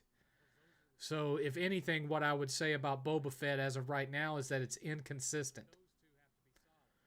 7th, do you think Black Friday is overrated? I feel like since ordering stuff online has become more common nowadays, it's not as much of a hype thing anymore. Yeah, I don't even bother to go out on Black Friday anymore and haven't in a long time. I just do all my ordering online. I do Black Friday on GameStop, Walmart, Amazon primarily, and GameFly. And that's all I do my Black Friday shopping on. I don't go to Walmart. I don't go to the mall. I don't go anywhere, even before the coof started. Haven't done it in years.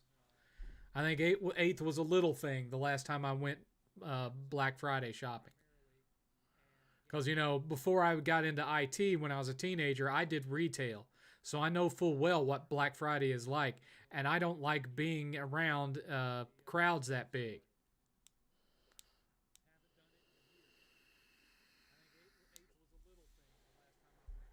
I'm a guy that likes my space. And yet I like theme parks.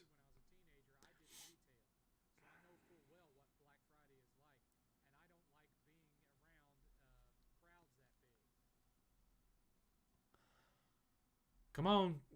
Need more recommendations for crappy games I should review.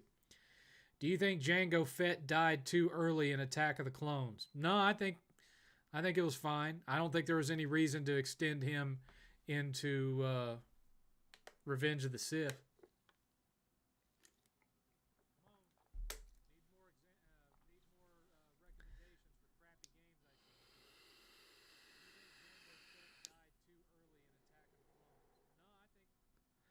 Wander for the PS4 is apparently one of the worst games from last gen.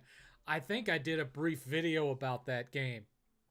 I didn't do a full review, but I did do a little video about it. I just don't think there's enough to that game to really do a full review because you're just this slow walking tree. Will this pandemic ever be over? I don't even want to speculate on that. I don't want to jinx it. Review Killzone Shadowfall. That I could do, but it is kind of an old game. Yeah, I'm looking right now for recommendations of crappy games that have come out in the last calendar year. And, no Call of Duty, no Call of Duty Warzone, no Battlefield 2042. I already reviewed Crackdown 3. What this is showing me is that you guys haven't been watching my videos. That's what this is showing me. You guys have not been watching my videos. Y'all have just been watching my stream. Was Resident Evil 8 your game of the year last year? I don't think I ever I don't remember ever announcing what my game of the year was last year. I think Resident Evil 8 was 8th's game of the year last year.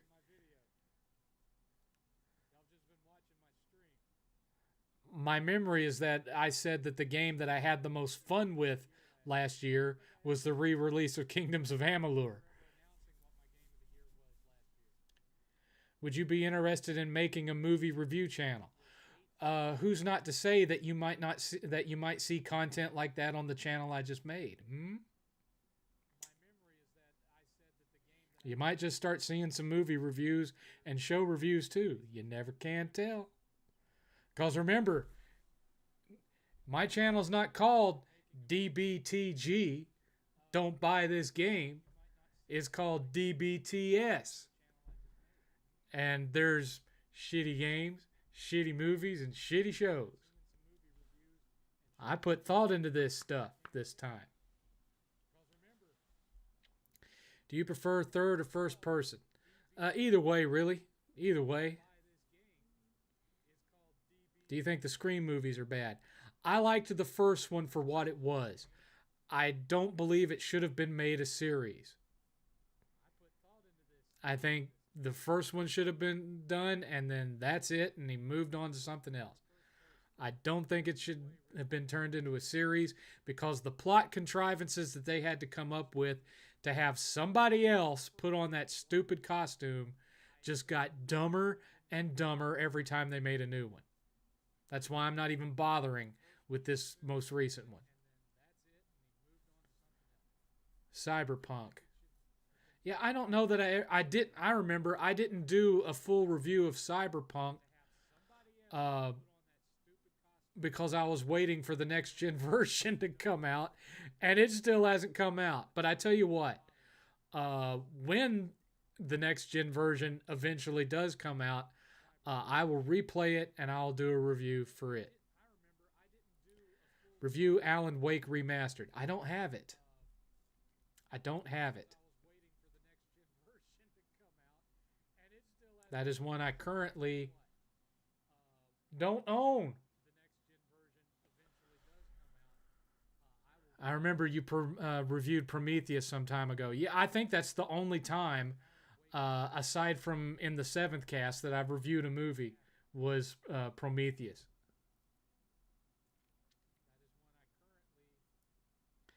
Rename it DBTC. I don't see the point in that because I don't actually spell out what the S is. If you look at the branding, it says, don't buy this, star, star, star, star. So even the logo, it's edited out. So it's fine.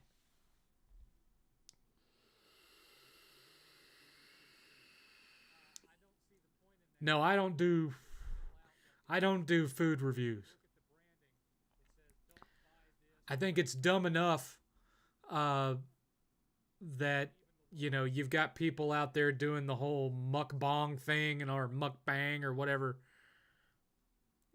dumbass thing out there. That's bad enough, but I'm not going to be like, so let me tell you about this crappy restaurant that I went to last week. No.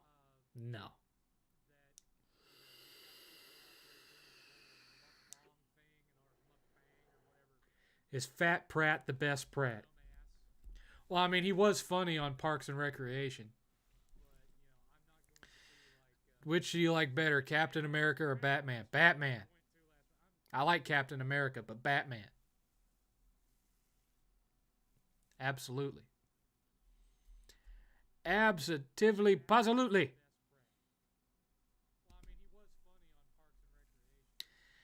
I'll tell you one thing. I know that there's not a whole lot that can be said positively about Michael Bay's Transformer movies, but I do wish that the fifth one had done well enough that we could have gotten the sixth one just so we could have seen what insanity Michael Bay would have come up with for Unicron. Because they set up Unicron and then they never made the Unicron movie. Instead, they rebooted the whole thing with Bumblebee, and now they're filming a sequel to Bumblebee. I want that last Michael Bay Transformer movie so I can see the absolute, insanity of what he would do with Unicron. Me and Eighth recently rewatched all of the Transformers films. He hasn't rewatched Bumblebee. I rewatched Bumblebee a few weeks ago. Thoughts on the Square Enix Marvel games? Uh, I have Guardians of the Galaxy for PS5. I've played it. I don't know if I'm halfway. I got to the scene where you're trapped in the treasure room and you have to find your way out of the treasure room. And I stopped because I had to go do something for work. And then for whatever reason, I haven't made it back to it yet. But I was really enjoying that game. Avengers, on the other hand, oh boy. Now there's an idea. I haven't ever reviewed the Avengers. And it is on Game Pass. I could do a review of that. So that's one. That's one that I can do without having to buy anything. But I don't have Alan Wake Remastered. I don't have that one.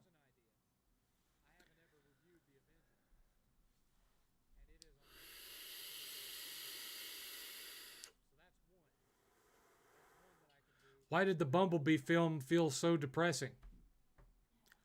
It didn't feel depressing to me. Maybe that's more of a personal issue. I felt that, considering the fact that plot-wise it was basically a rip-off of E.T., that it was pretty good.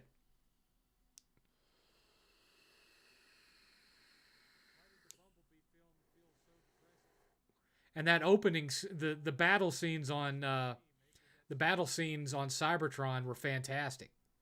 Really well done. Review the Leprechaun films. Oh God, why? Why? Have you played Neo 2? No, because I'm not into Souls-likes. 8th has played Neo 2. I have not played Neo 2. 8th plays all that stuff. In fact, 8th recently finally got the plat on... what was it? I can't remember the name of it, but he recently got the plat on the second one in a series. I can't remember the name of it. It's the one where you're walking around in a mech suit. 8th, what was that one you just platted? Where you're walking around in a mech suit?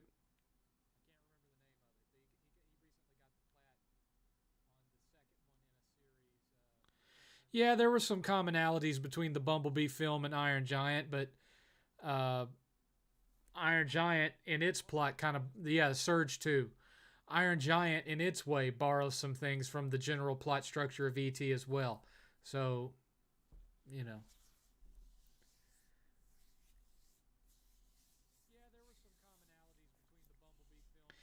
Kid finds an alien, takes the alien in, befriends the alien. The government is after the alien. The kid's trying to hide the alien, etc., etc. It's E.T. The Iron Giant is E.T. and Bumblebee is E.T. Not saying that those two films aren't good. I love them both, but it's E.T. Not mech suit, exoskeleton suit. You know what I'm talking about. The exosuits.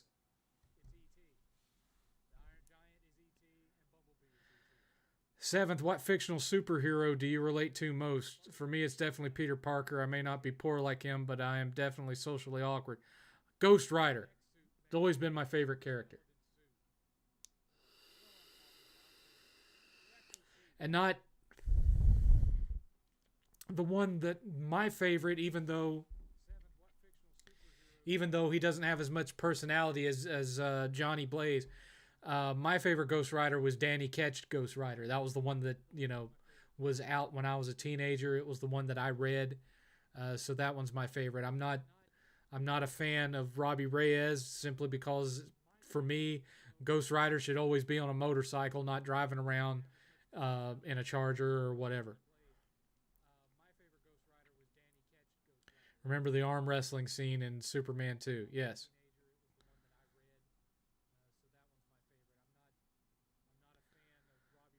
I have seen Superman 2 literally hundreds of times. I saw Superman 2 when it was new in the theater. I'm old, kiddies. I saw Superman and Superman 2 in the theater. I saw Star Wars in the theater in 1977. I was 3. We went to Lake Winnipesaukee for the day, and I rode kiddie rides, won a couple of crappy little prizes, and then we went to see Star Wars at the theater down the road in Rossville, somewhere in Rossville, Georgia. Because Rossville, Georgia is right on the state line adjacent to Chattanooga. Review the Ghost Rider film. Well, there's 2 of them. I haven't played any of the Watch Dog games. I own all 3 of them, but I haven't played any of them. Or me and 8th own all 3. We own them. 7th, do you think the new Doctor Strange could introduce X-Men via the multiverse? Potentially. We'll see. I mean, that Eternals movie, as terrible as it was, it basically sets up for Galactus, which in turn sets up for the Fantastic Four and other things. So that was probably the only purpose that that movie served, was setting up for Galactus. Which they also kind of did with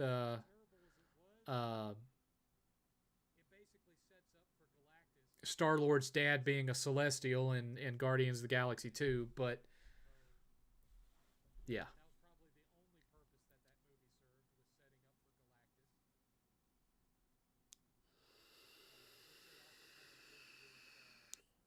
Did you think Mr. Freeze's ice puns were terrible? In a sequel to Tim Burton's 1989 Batman, yes.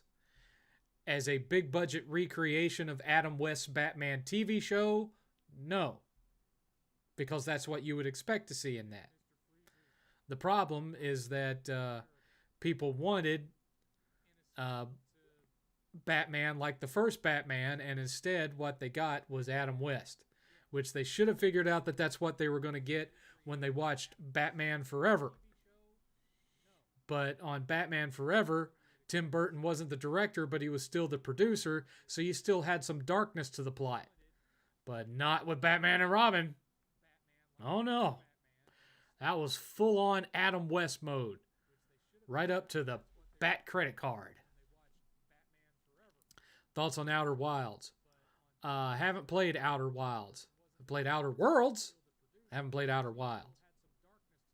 Again, that's another game that deals with the time loop mechanic, and I'm not really into games that does the time loop thing.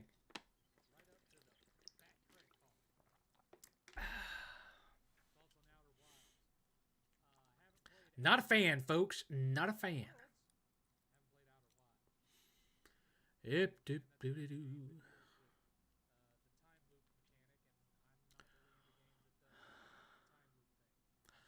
Look at here. I actually showed up 2 weeks in a row. Aren't you glad?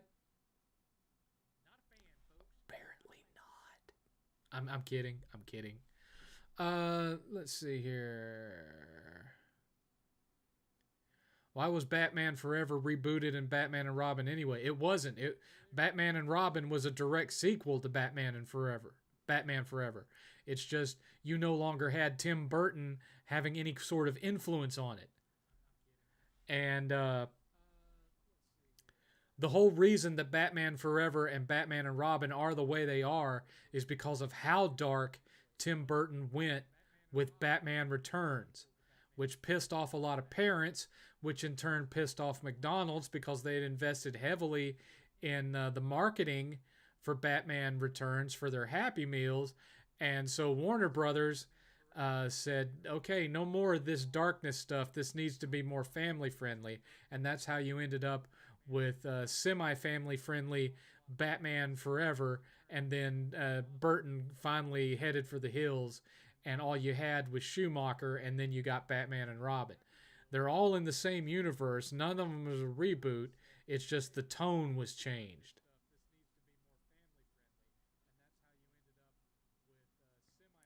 Superman 4, The Quest for Peace. Oh, as bad as Batman and Robin is, I would rather watch Batman and Robin 3 times in a row than ever rewatch Superman, The Quest for Peace. You know, I know Christopher Reeve's heart was in the right place, but dang, that movie, that was almost, and fans of MS3TK, you know exactly what I'm talking about. Superman 4, The Quest for Peace was almost Puma Man levels of bad. Who'd win in a fight, Spawn or Ghost Rider? Well, considering the fact that Ghost Rider has been shown to be capable of beating Galactus, I think you could safely say that Ghost Rider would win against Spawn.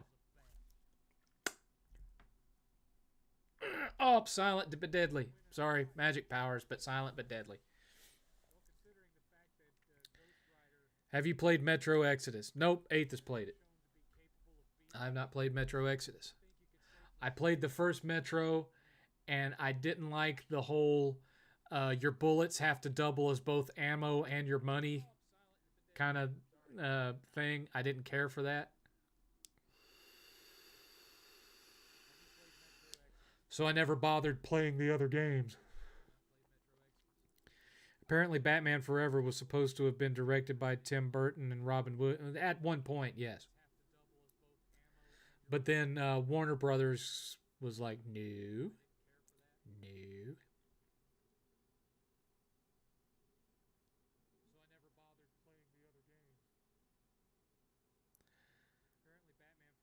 The line that always cracks my old man up in Batman Returns is, why does someone always have to bring eggs and tomatoes to a speech? Yeah, that was a good one. I liked Danny DeVito. I mean, for the most part, it was kind of a crappy interpretation of the Penguin, but for what it was, he did a good job with it. And he had some of the funniest lines in it, too.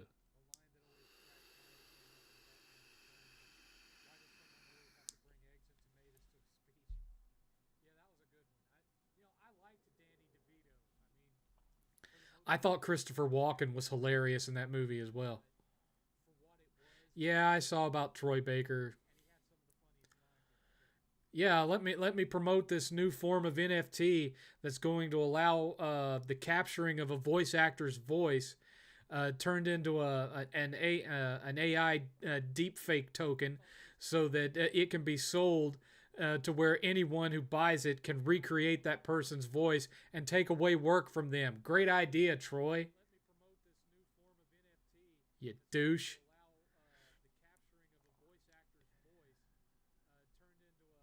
Do you think we would have gotten a Batman and Superman crossover sooner, since Superman was mentioned in Batman and Robin? I don't think so. I don't think so. Because at that point, the whole Superman lives thing was still ways away.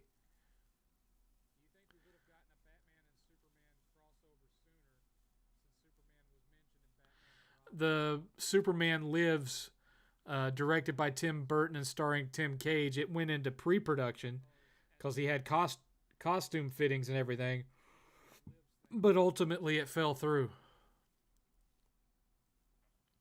Do you think Christopher Walken had anything to do with Natalie Wood's death? No. I think it was her husband.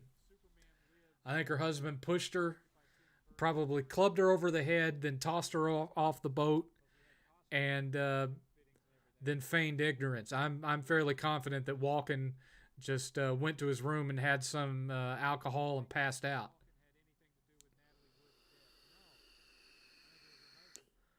Thoughts on the Swamp Thing movies?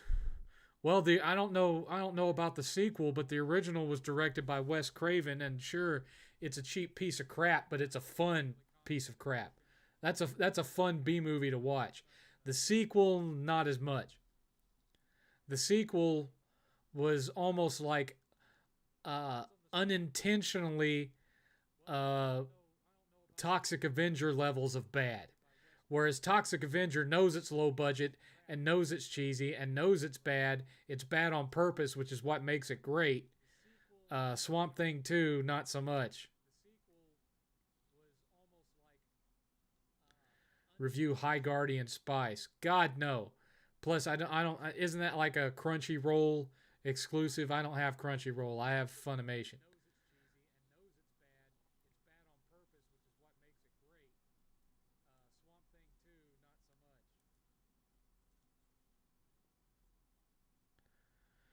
How was Batman Triumphant going to use?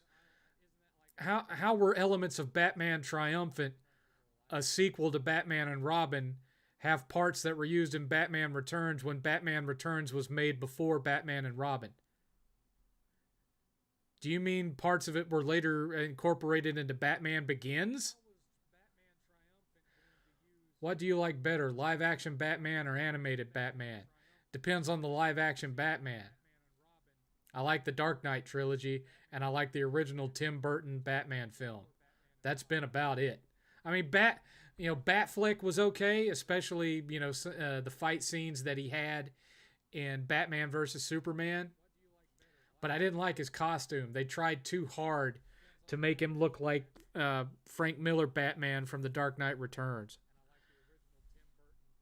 His costume looked kind of dumb because I don't think that was a design that translated well into live action.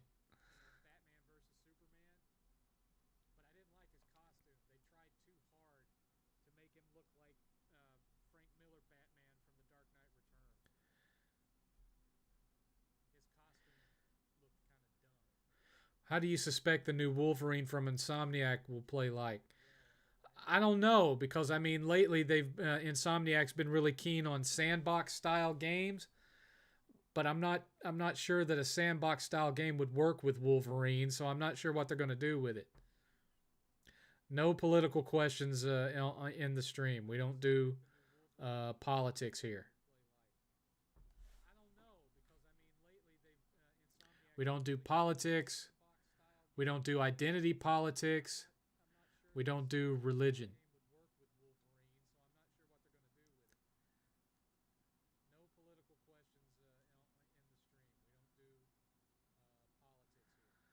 Let's see here.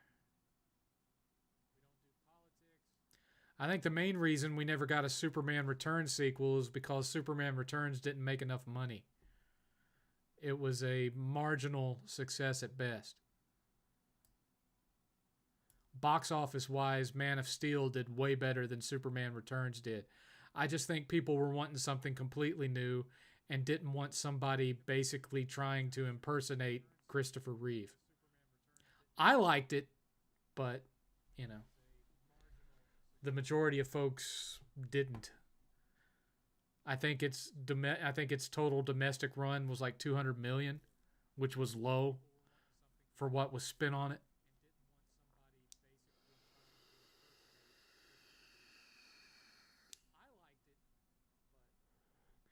Do you think Arkham City for PS3 aged well? I have the remastered one for PS4, but I haven't played it. And I didn't really play Arkham City that much. I finished Arkham Asylum, and for whatever reason, I never really got that much into Arkham City.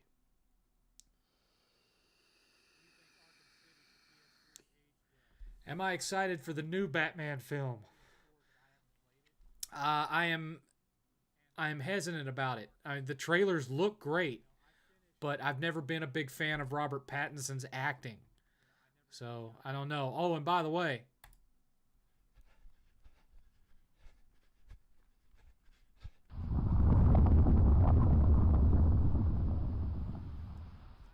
we have 1 hour remaining. We are still $45 short of extending the stream tonight.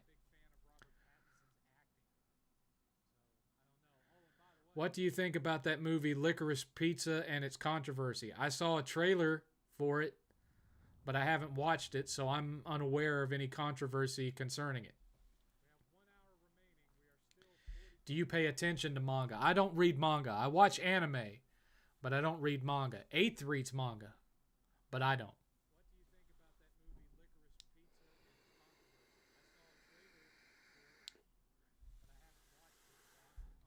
I mean, I used to be a voracious reader. Uh, it used to be that uh, a single day didn't go by in my life where I didn't read at least one chapter of a book every day. I used to have, you've seen my game collection. I used to have a book collection even bigger than my game collection, filled up multiple shelves of books. When we moved to Texas, I gave all the books away to Goodwill because I just didn't feel that I had the room. I had to choose between, do I want to keep my book collection or my game collection? So I gave all my books to Goodwill. I had first editions of Stephen King, Clive Barker, Dean Koontz. I had scores of books, mostly horror, sci-fi, and fantasy, and classic literature like Dr. Jekyll and Mr. Hyde, the full collected works of Edgar Allan Poe, etc., etc. But now I haven't read a full book from cover to cover since Doctor Sleep. Doctor Sleep was the last time I read a full book cover to cover. I couldn't even tell you the last time I purchased a book for myself.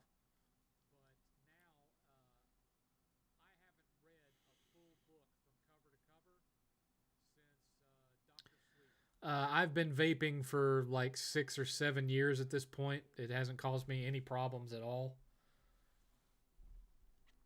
Most of the people that die from vaping are people that are buying like they're not buying their vape from reliable retailers.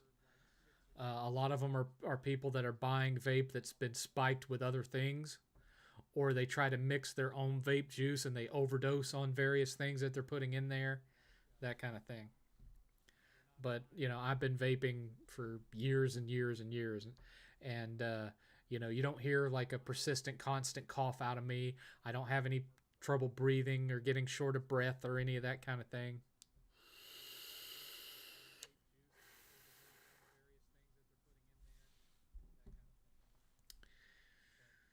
Eventually, I'll want to quit vaping simply because it would save me money.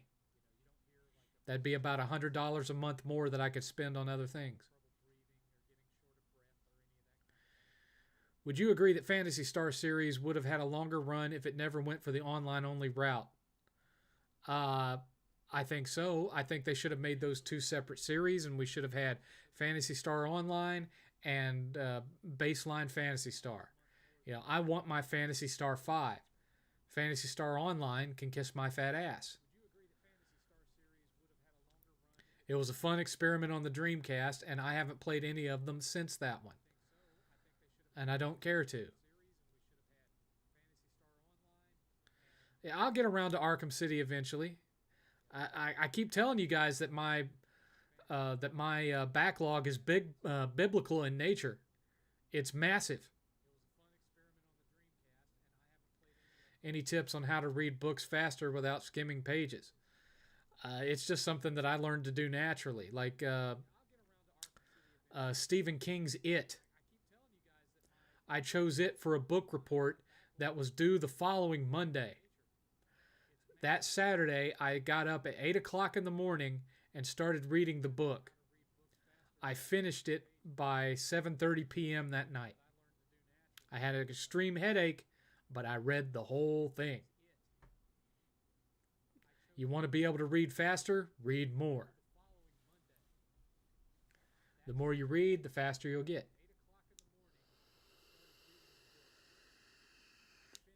Yes, I played Metal Gear Rising Revengeance or whatever the heck it was called. I played it back when it first came out. If an MCU movie doesn't make $1 billion at this point, is it considered a failure? More or less. But they're going to blame. They're not going to blame it on being bad. They're going to blame it on the pandemic. They're not going to say, "Well, Eternal sucked." They're going to say, "Well, people didn't show up for it because of the pandemic." Even though, despite Omicron, Spider-Man: No Way Home made over $1 billion.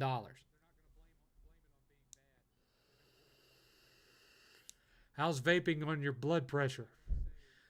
Fine, so long as you aren't you're watching the nicotine level in it. I smoke very, very low nicotine. This isn't even equivalent to what you'd get out of one cigarette. I have very low nicotine percentage. You almost might as well not even have any nicotine in it.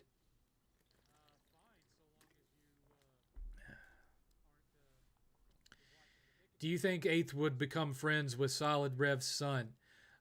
Eighth is quite a bit older than Solid Rev's son. Eighth is going to be turning 19 soon.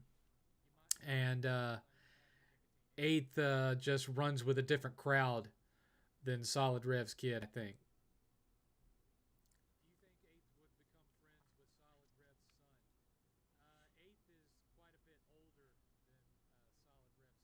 I'm not saying the two of them wouldn't get along if they were in a room together, But just from what I've seen of Rev's kid, he just seems to have a general different personality than 8th.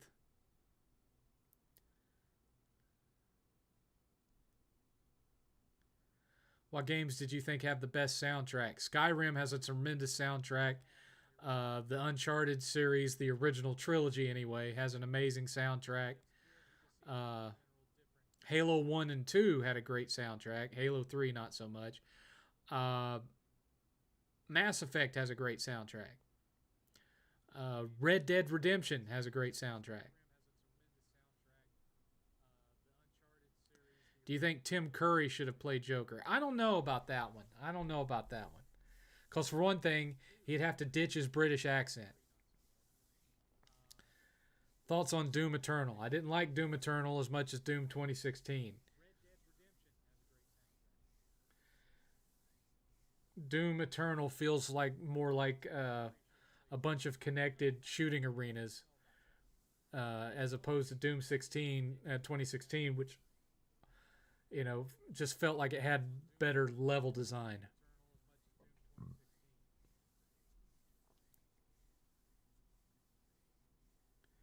Do you think Michael Keaton could have done a good Joker based on Beetlejuice?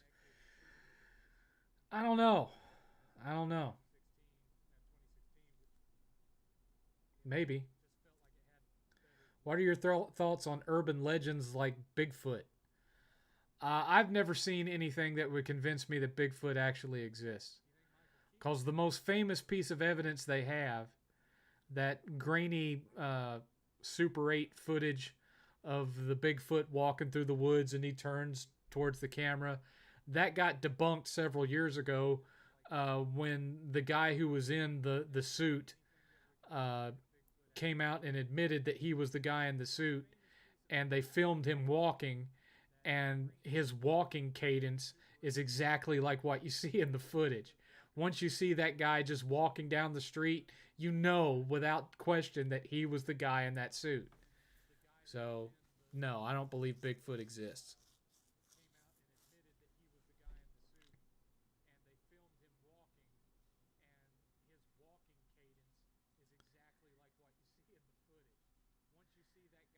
He ditched his British accent when he played Pennywise. Yeah.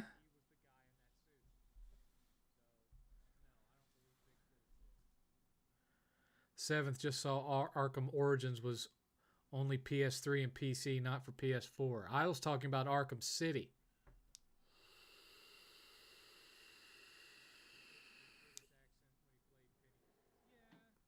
I was talking about Arkham City.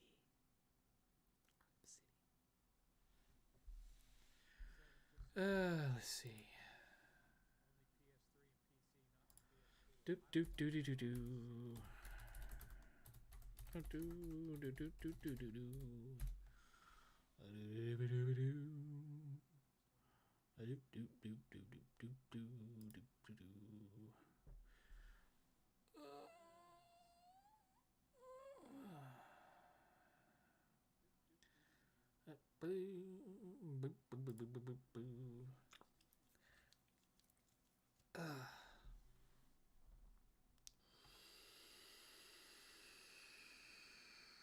I'm not really sure why the the Batman remaster set for PS4 and Xbox didn't have Arkham Origins on it. I mean, yeah, it wasn't made by Rocksteady, but it had a decent fan following and it got decent reviews. So I don't really know why they left that one out, why they didn't bother with it. They could have at least made it like, a digital code download thing for it, but whatever. I have Tales of Arise. I've not played it. As far as I'm concerned, Bigfoot and Yeti's the same thing. No, I don't find the Moorhead tapes convincing. I've seen every piece of evidence that's been released about Bigfoot, and I don't buy any of it.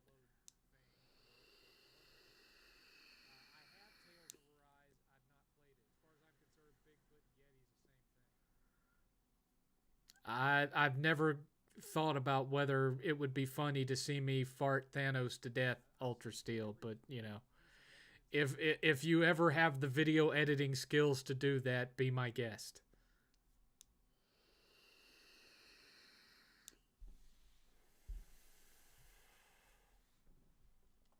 I promise I won't flag you for copyright. I promise. Got 45 minutes left, folks. 45 minutes left and $45 short of the $50 goal.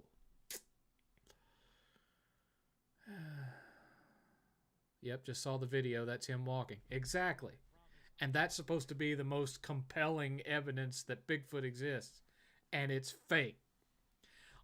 And we also have a guy who his family confessed that he had created a lot of the original Bigfoot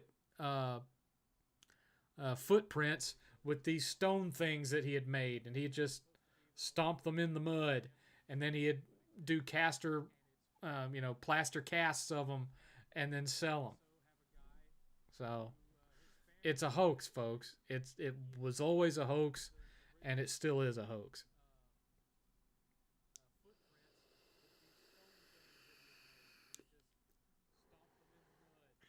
Sorry, DD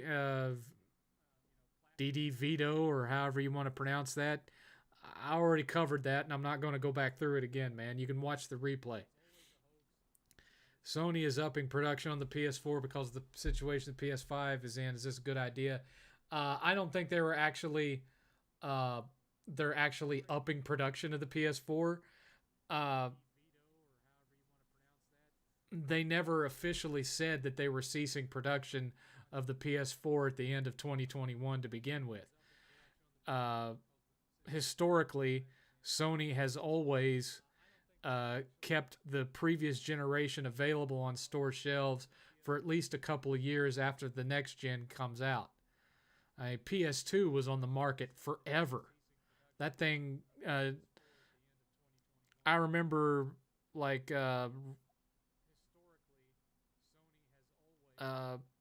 somewhere around, like, 2 or 3 years after the PS3 came out, you could still walk into a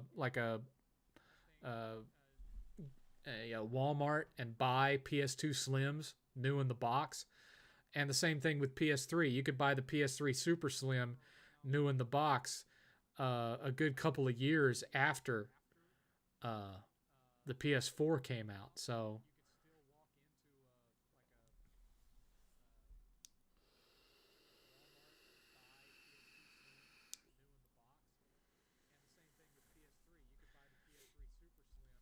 who are those experts?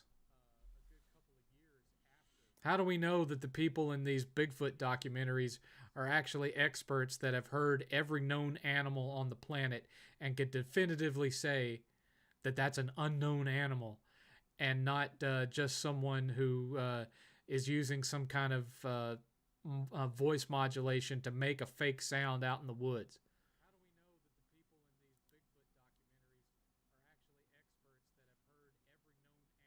Have you ever watched documentaries about how sound effects are made?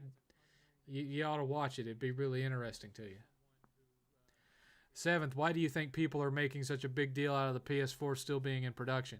Because they're looking for something for console war fodder. That's all it is. That's all it is.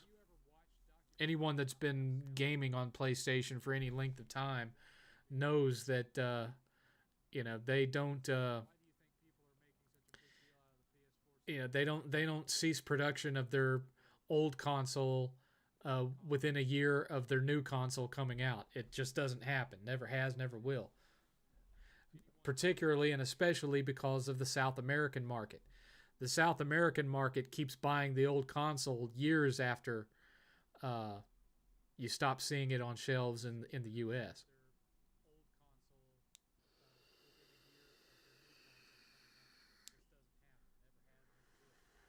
I was never a huge fan of Spyro, no. I have the remaster trilogy set on PS4, and I had the first 3 games on PS1, but I didn't play them all that much.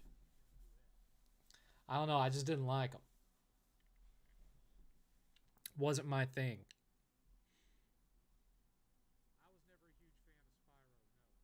Nope.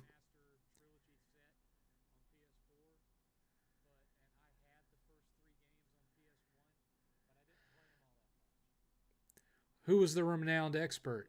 What were his credentials? Do you know?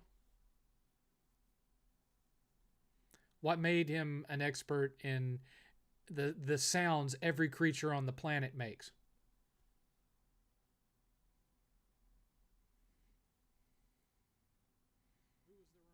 Why is there only audio of it and not video of that sound? Why didn't they bring a video camera to capture where that sound was coming from? Why is it just an audio cassette? Thoughts on Kingdom Hearts 3? It was a letdown. Favorite Dragon Quest game? Probably Dragon Quest 8 on PS2. Although Dragon Quest 11 was really, really good. So probably Dragon Quest 11. I agree. I think there are animals out there that we haven't discovered yet. They discover new species all the time. But Bigfoot isn't one of them.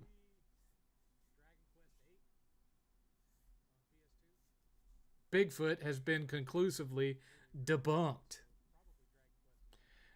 And even if this expert was valid, okay, even if this expert was a valid expert and could tell by ear whether a noise on an old rickety tape cassette recording was an animal that had never been recorded ever. What is it about him saying this is no known species proves that it was Bigfoot as opposed to North American screaming spider monkey or North American barking tarantula? There's nothing about him saying this is an animal we haven't identified, says this is Bigfoot. Now, quit with the trolling, because this isn't a cryptids live stream, okay? Enough is enough. Drop it, or you're going to go the way of the rest of the trolls.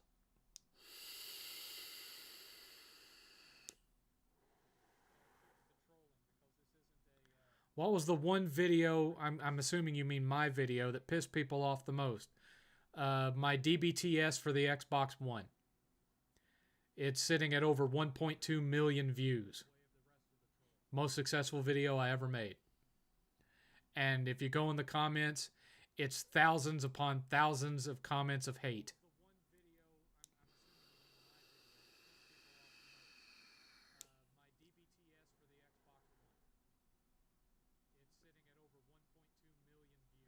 Should Disney and Pixar make a Kingdom Hearts film?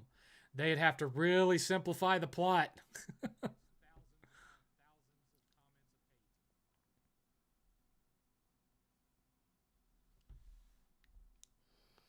Again, nothing about what they said proves that it's a Bigfoot. Even if they were right, it just proves that there was an unknown animal out there.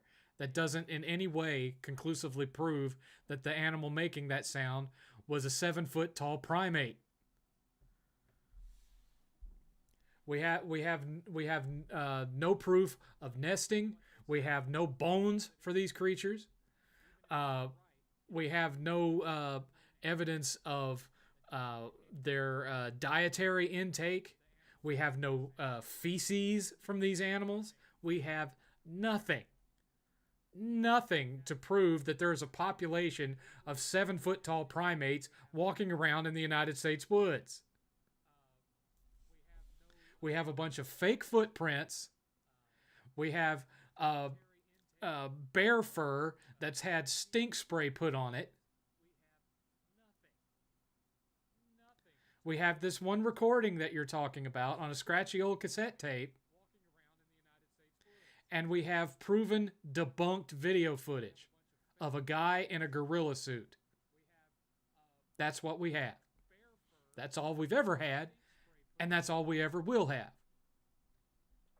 You don't think, with all these wildfires that we've had on the West Coast, when they're going through the rubble and they're cleaning up all these dead trees that burned alive so that they can reforest, that they wouldn't have come across a Bigfoot corpse? Are you serious? Now quit trolling and shut up about it. I'm done.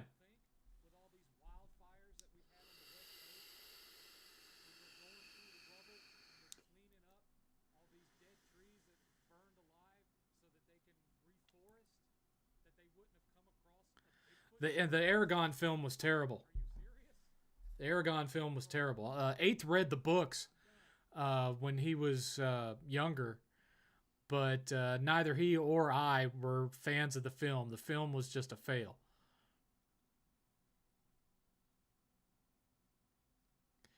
Why do you think gaming media people like Destin get involved and take sides in the console wars while claiming new...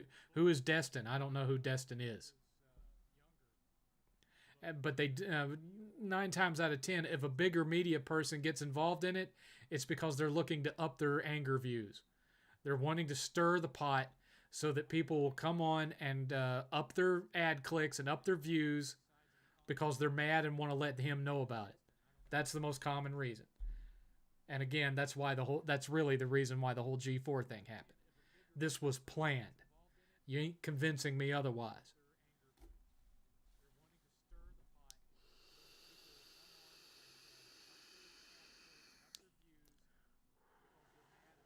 Does PS5 have a version of the cloud implemented by Xbox?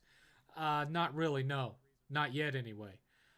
So far as I know, the only thing that PlayStation uses the cloud for is PS Now, because you can't download PS3 games and play them. You can only play them streaming over cloud. Destin is an IGN writer. I don't read IGN. If I'm looking for a review of a game to determine whether I should buy it or not, I watch people in my community. I don't read IGN. I don't pay attention to Metacritic. I certainly don't pay attention to Polygon or Kotaku.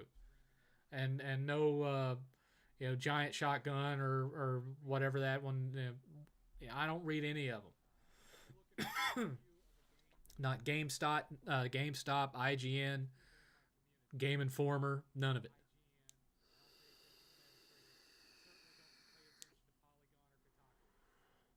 Seventh, what's the most expensive video game ever made budget-wise? I have no idea.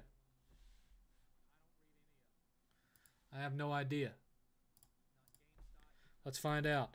Most expensive video game ever made.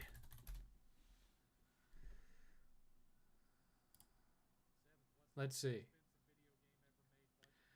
According to this, so far, even though a full version of it has never come out, they have so far spent in excess of $400 million on Star Citizen.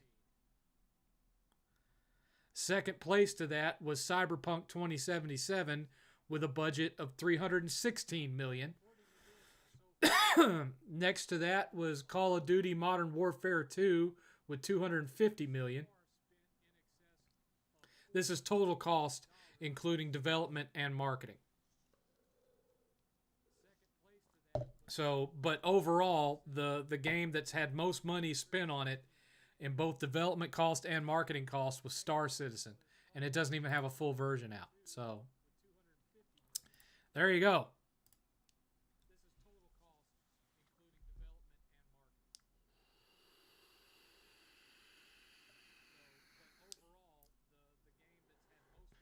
No, I don't think Spider-Man 3 is a bad film. I just think that Venom is bad. If you take Venom out of that movie, it's no better or worse than the other two. It's Venom that makes that movie suck. They should have left Venom out, and that's not Sam Raimi's fault. He was forced to do that by Avi Arad or whoever.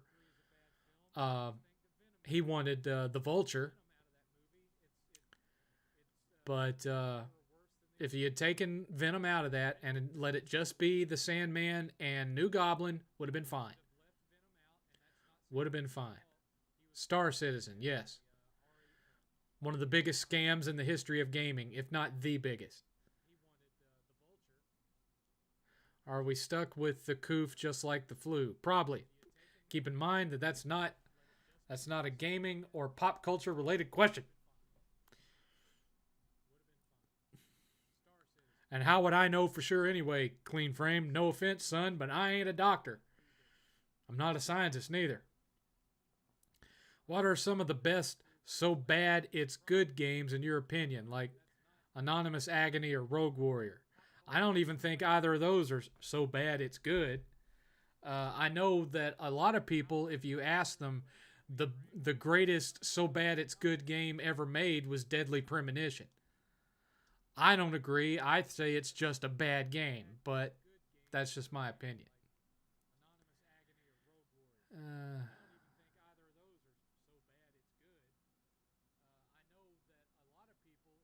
Bully Maguire was worse than Venomous, but Bully Maguire was a ripoff of Superman 3.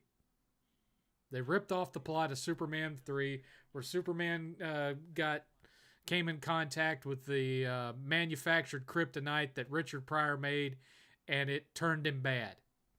It was a ripoff of Superman 3.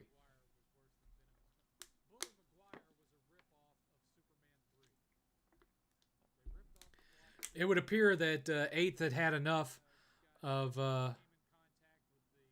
Elena there. Either he deleted it or Elena deleted it themselves. One or the other.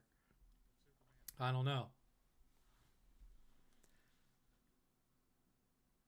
Oh, I get someone troll baiting and obsessing over Bigfoot. Okay, so 8th silenced Elena. I guess he had enough of the Bigfoot trolling.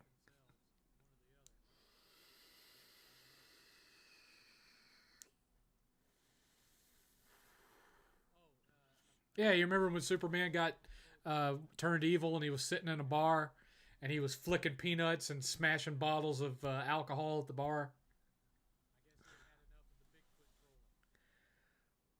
Which, in my mind, I mean, it's cheesy, but it also shows the range that Christopher Reeve had as an actor that he didn't really get to use that much in his acting career. It really is a shame what happened to him. He didn't deserve that. I mean, kudos to him for keeping it going as long as he did after that accident, but geez. We've got less than a half hour, folks, and we're $45 short. Doesn't look like we're going to have more than a 3-hour stream again tonight. That's okay.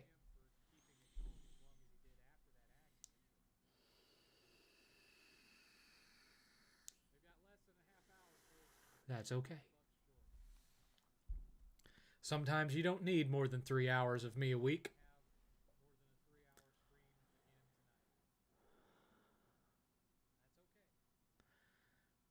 Seventh, did you ever see The Witches of Eastwick? Yeah, I like that movie.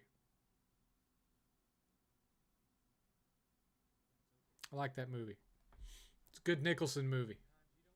If you're a fan of Jack Nicholson, but you've never seen The Witches of Eastwick, you really need to watch it.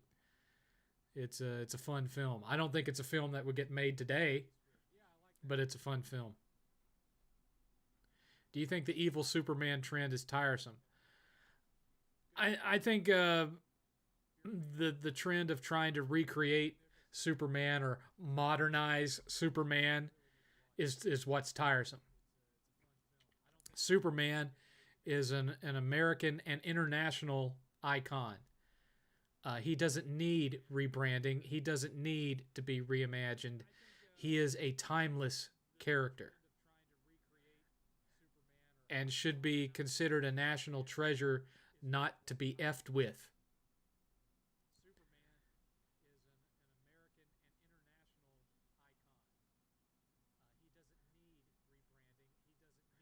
Do I remember The Legend of Crow? Doesn't ring a bell.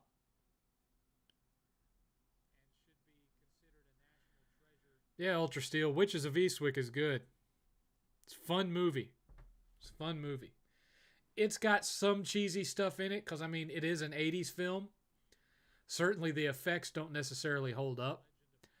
But overall, as far as plot and dialogue and the humor of it, it's worth a watch.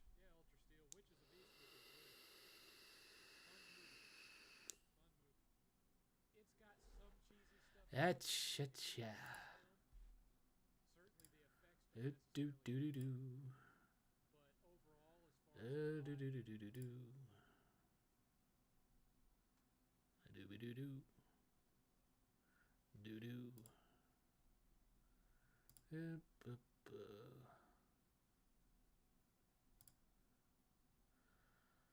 Come on, meow.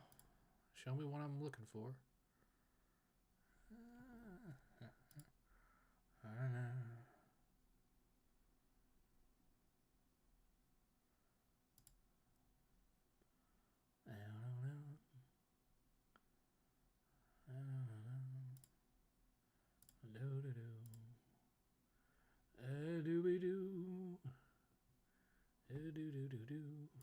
There we go.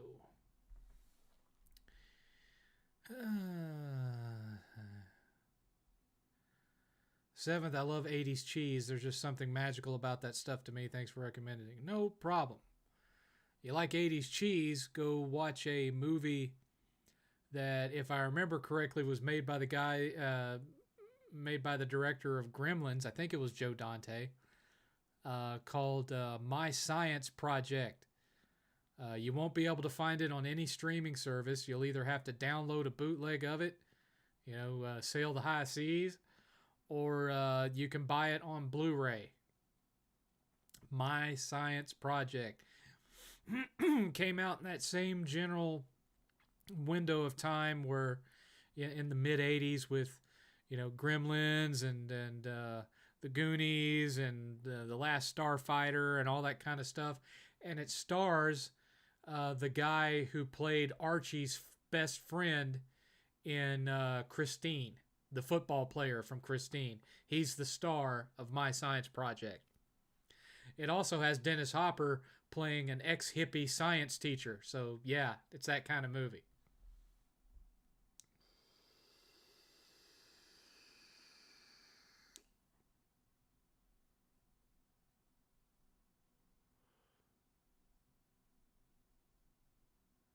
Yeah, Christopher Reeve died young, but I mean, with all the injuries and things that he had, and the problems that he had developed after his accident, it was expected.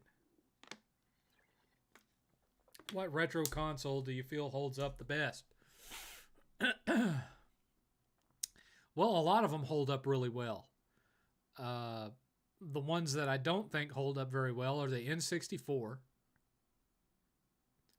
It's one of the least popular to collect for, really. The 3DO and the Jaguar. Although the Jaguar, for some reason, is starting to get really popular with collecting. Its prices have gone up. And I mean, the CD-ROM drive was always really expensive because there's so few out there that actually work. But used to, the base Jaguar console was cheap as heck, and so were the games. But now that's starting to change. I don't know why. It has very few games on it that's worth playing. Most of the games on the Jaguar are terrible. But most of the systems out there are still hold up as far as fun factor. The NES, the Master System, the Sega Genesis, the Super Nintendo, TurboGrafx 16.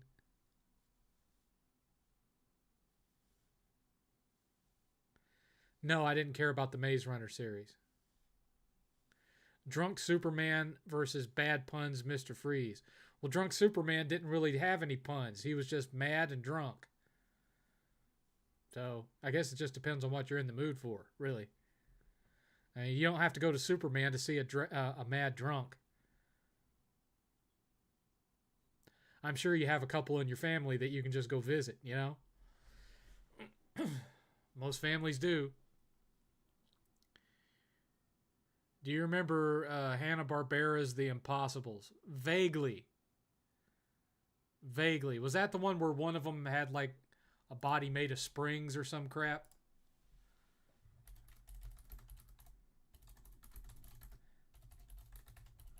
Let me see am I remembering that right? Let me see. Yeah. One of them looked like Frankenstein, and yeah, one of them had springs for legs. Yeah, I vaguely remember Frankenstein Jr. and the Impossibles, but it wasn't one that I watched a lot. You got to remember that, uh, yes, a lot of the stuff that was on Saturday mornings when I was a kid was Hanna-Barbera, but a lot of the stuff that's thought of as classic Hanna-Barbera came from like the 60s and early 70s before I was born. So if I was going to see any of that, it would have been in reruns. For me, growing up, Hanna-Barbera was Godzilla and Scooby-Doo and the Smurfs and Speed Buggy, Hong Kong Phooey, uh, the Super Globetrotters or whatever. And one of the ones that I remember the most from my childhood, because I actually had a board game of it, and it was one of my favorites, even though it didn't last very long, was Fang Face. I loved Fang Face when I was a kid. Loved it. And Laugh Olympics. Laugh Olympics. And of course, they were still making new versions of the Flintstones when I was a kid. And of course, the Super Friends. Super Friends.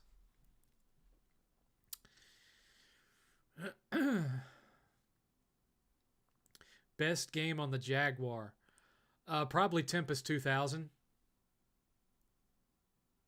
What year do you feel PS5 will peak?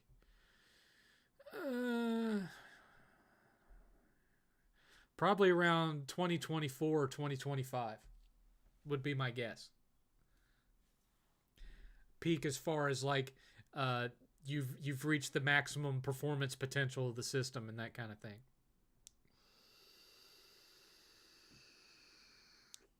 Thoughts on Chrono Cross? It's an excellent game, but I preferred Chrono Trigger. I didn't watch Smallville. I didn't like it.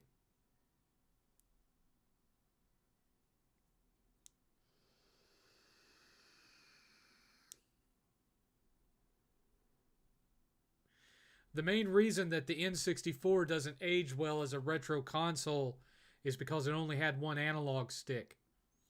Dreamcast has the same problem. There are some Dreamcast games that it doesn't have any negative effect on, like Daytona USA and that sort of thing, the RPGs. But any of the heavy 3D games where you really need two analog sticks, it shows its age.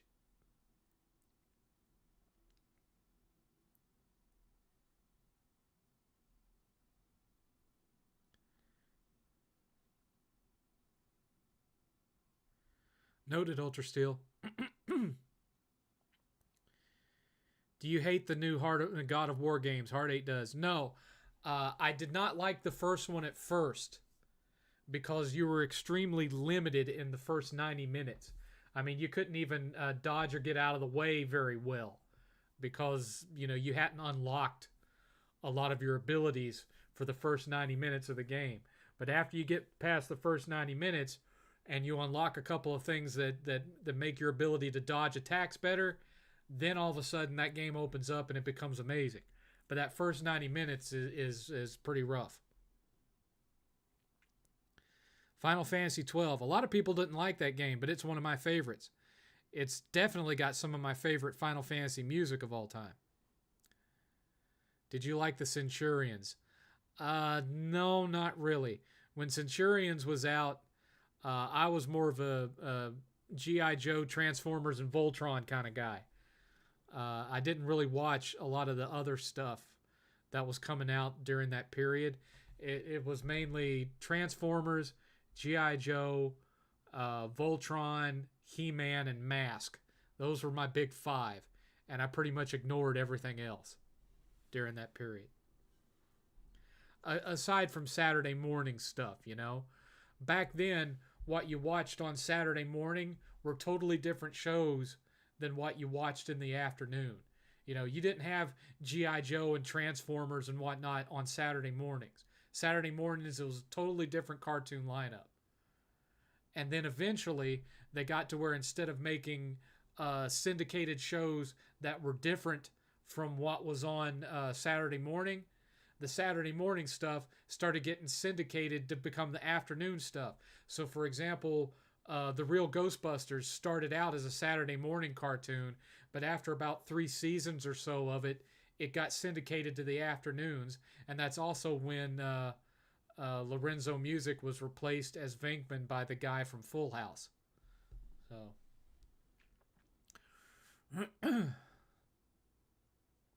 as I recall.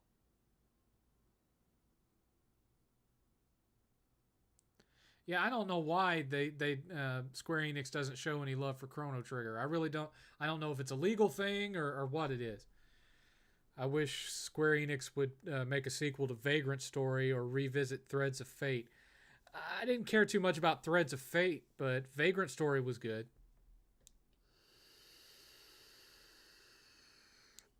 I still have it sitting on my shelf. I think I might have Threads of Fate still too. I'd have to go back and check. I know at one point I owned it. That might have been one of the ones that I sold to get Christmas money for 8th back in like 2009 or whenever that was.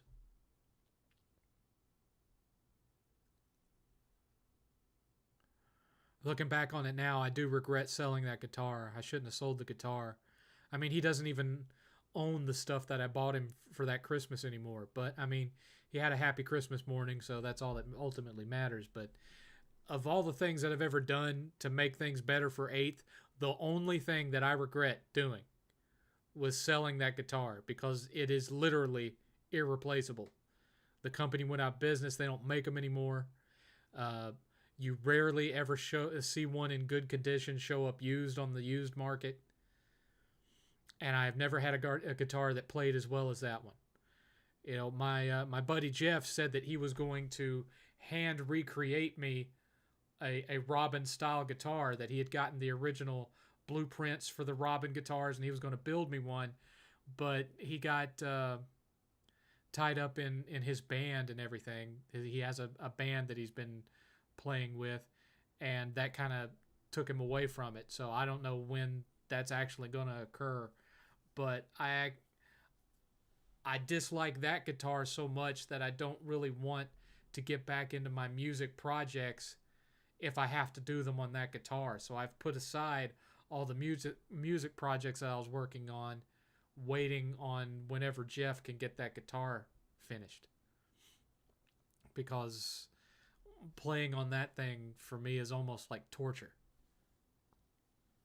It just doesn't feel the same. 7th, do you like Sleepy Hollow? And you know, I haven't heard from Jeff in a while. I think I talked to him a month or two ago very briefly. You know, I'm not putting any pressure on him to finish it because he's doing this for free. He's building me a guitar for free, so he gets to do that in his own time.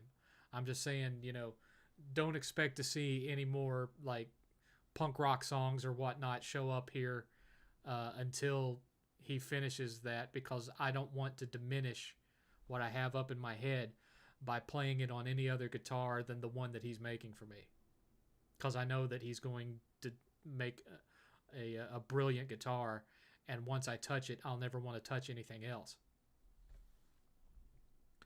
7th, do you like Sleepy Hollow with Johnny Depp? Yes, very much so. It's one of my favorite Johnny Depp films. It's also one of my favorite Tim Burton films. Valkyrie Profile. Well, they have revisited Valkyrie Profile. There was sequels made, just not recently. Have you lost weight? No, I'm about the same fat ass as I was the last time you saw me. I would love to just be back down to the 180 pounds that I was in 1999. I would love to be that. I would feel so much better, but I'm not. I'm not. For whatever reason, it doesn't matter how I adjust my diet, my weight, and I could get out there and walk every day. Wouldn't matter. My weight doesn't drop below a certain point. I don't know why. There's something wrong with me somewhere that all the specialists that they've sent me to hasn't been able to figure out. Just is what it is. I don't think he's ever coming back. Shadow. Would you agree? At least if he does, he'll come back under a different name to try to convince everybody that he's still gone. For all I know, he could be running some sock account channel, and we just don't know it. Would you agree that the opportunist Anita Sarkeesian sparked the SJW era cancel culture and just won't go? No, she just contributed to it. It already existed prior to her. It actually started. I mean, there's been versions of it from generation to generation, but when it really first hit high gear was in the 90s, when they just called it PC, politically correct. That's when it first hit really hard, and it was like that was when it was like, we can't use the word handicapped anymore. We can't use disabled. We have to use differently abled, and that's when all that first started. Was back in the 90s, and it went away for a while after Bill Clinton got his knob polished in the Oval Office and got caught, and because of that smear on the public image of the left, Democratic Party, the whole PC thing kind of went in a reverse direction for a while, and that's when you had stuff like the Attitude Era and G4 and stuff like that on TV, and now starting around 2012 or so, it swung the other way back towards the PC, and we've kind of been stuck in it ever since. Do you think Nintendo has the best game commercials? They get really creative and trippy with them. Honestly, I think back in the day, Sega and Sony had better commercials because they weren't afraid to take Nintendo directly on, and some of the stuff they did was legit funny, like Crash Bandicoot being out in the parking lot of Nintendo headquarters with a megaphone. Yeah, that was hilarious. Have I played Catherine? Yes, I played it back in the day. I hated it. I haven't really watched Nintendo's Japanese commercials. I remember the one back in the day when Smash Brothers first came out, and you had all those Nintendo characters beating each other up in a park. That's the last time I've watched a Nintendo commercial and actually laughed out loud from it. By the way, we're down to the last 7 minutes. 7 minutes left. It don't look like it's happening, folks. It don't look like it's happening tonight.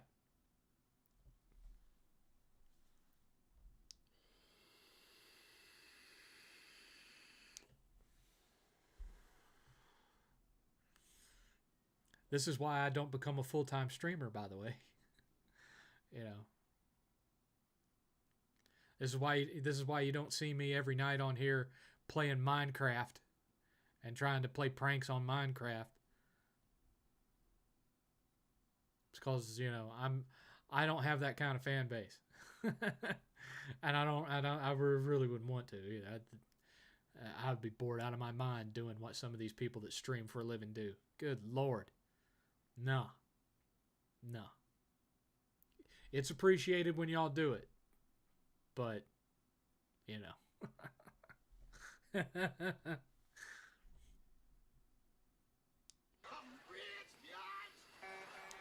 Another $5 from Brother Natural. You didn't have to do that, but thank you. I appreciate it, Brother Natural. $10. So with 5 minutes left, we are $40 away from the hour extension goal. Appreciate you, sir.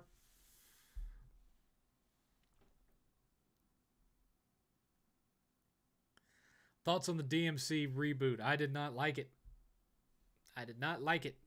Still don't like it. 8th kind of liked it, but I didn't like it. I remember the original Legend of Zelda commercial that was in the US, where it was like a guy in black pajamas walking around in this maze going, Zelda! Zelda! It was surreal. It was surreal.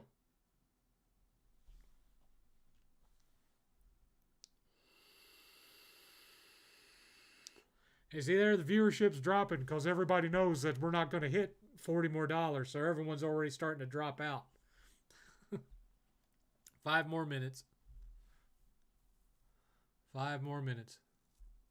So if you got any other questions left, better cram them in now. Have you played the last Enix title, Robot Alchemic Drive? No. I have not played it.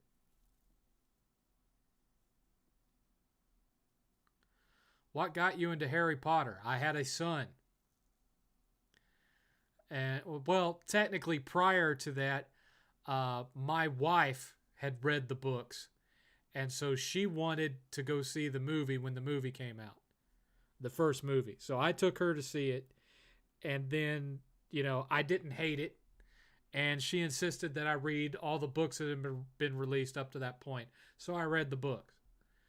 That way, she would have a book that both of us had read that she could talk to me about.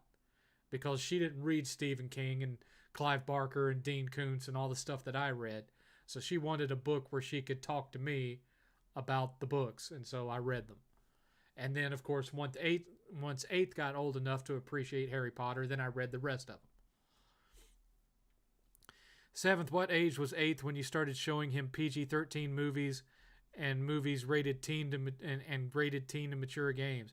I let him decide for himself for the most part, when he was ready to play mature rated games. Although, I really didn't start letting him, I didn't let him play God of War until he was in middle school. By that, and I didn't really start letting him watch horror movies till he's around 12 years old, 11 or 12, somewhere around in there. I went by myself. I started watching horror movies really when I was a real little kid, but actually choosing to watch them for myself around age 10 to 11. So that's more or less what I gauged it by. But I didn't let him watch anything with a lot of nudity and sex stuff or anything like that till he got way older. Do you think we'll get another BioShock game? Well, I know they were supposed to have been working on one, but it's not the original team making it, as far as I know. What did you give Scott Pilgrim versus the World out of 7? As far as a movie, it was a solid 5. Would have been better, but I don't like Michael Cera or whatever his name is. Do you think J.K. Rowling is going to sell Harry Potter because of the hate she gets? I don't think so. I don't think so. Because she wouldn't want anyone else to have control over the characters.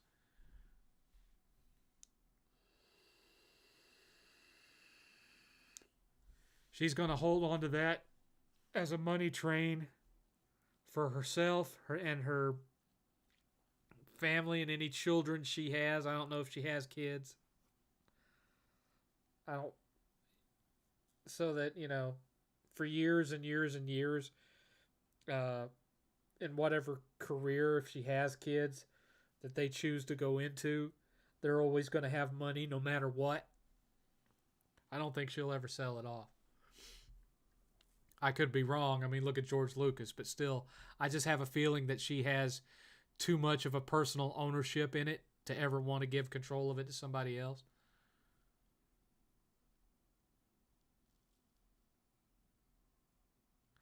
I mean, the first horror movie that I can remember seeing was the made-for-TV version of Salem's Lot. And I would have been around 4 or so when that came out. That's my first memory of seeing a horror film. Was seeing that little kid rise up out of his casket. I was over at my aunt's house, and my aunt was watching it on TV. And I turned towards the TV right as that kid raised up out of that casket. And I was like, yeah!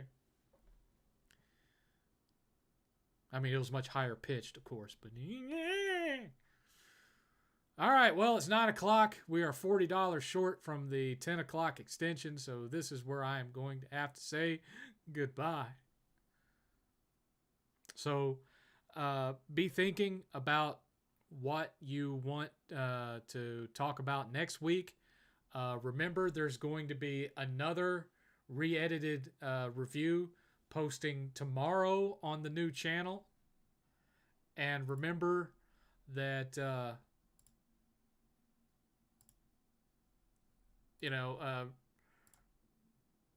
remember that there is a new channel, and again, if you haven't subscribed to it yet, then please hurry the heck up and subscribe to it, because new content is hitting it on Monday, and you don't want to miss that new content.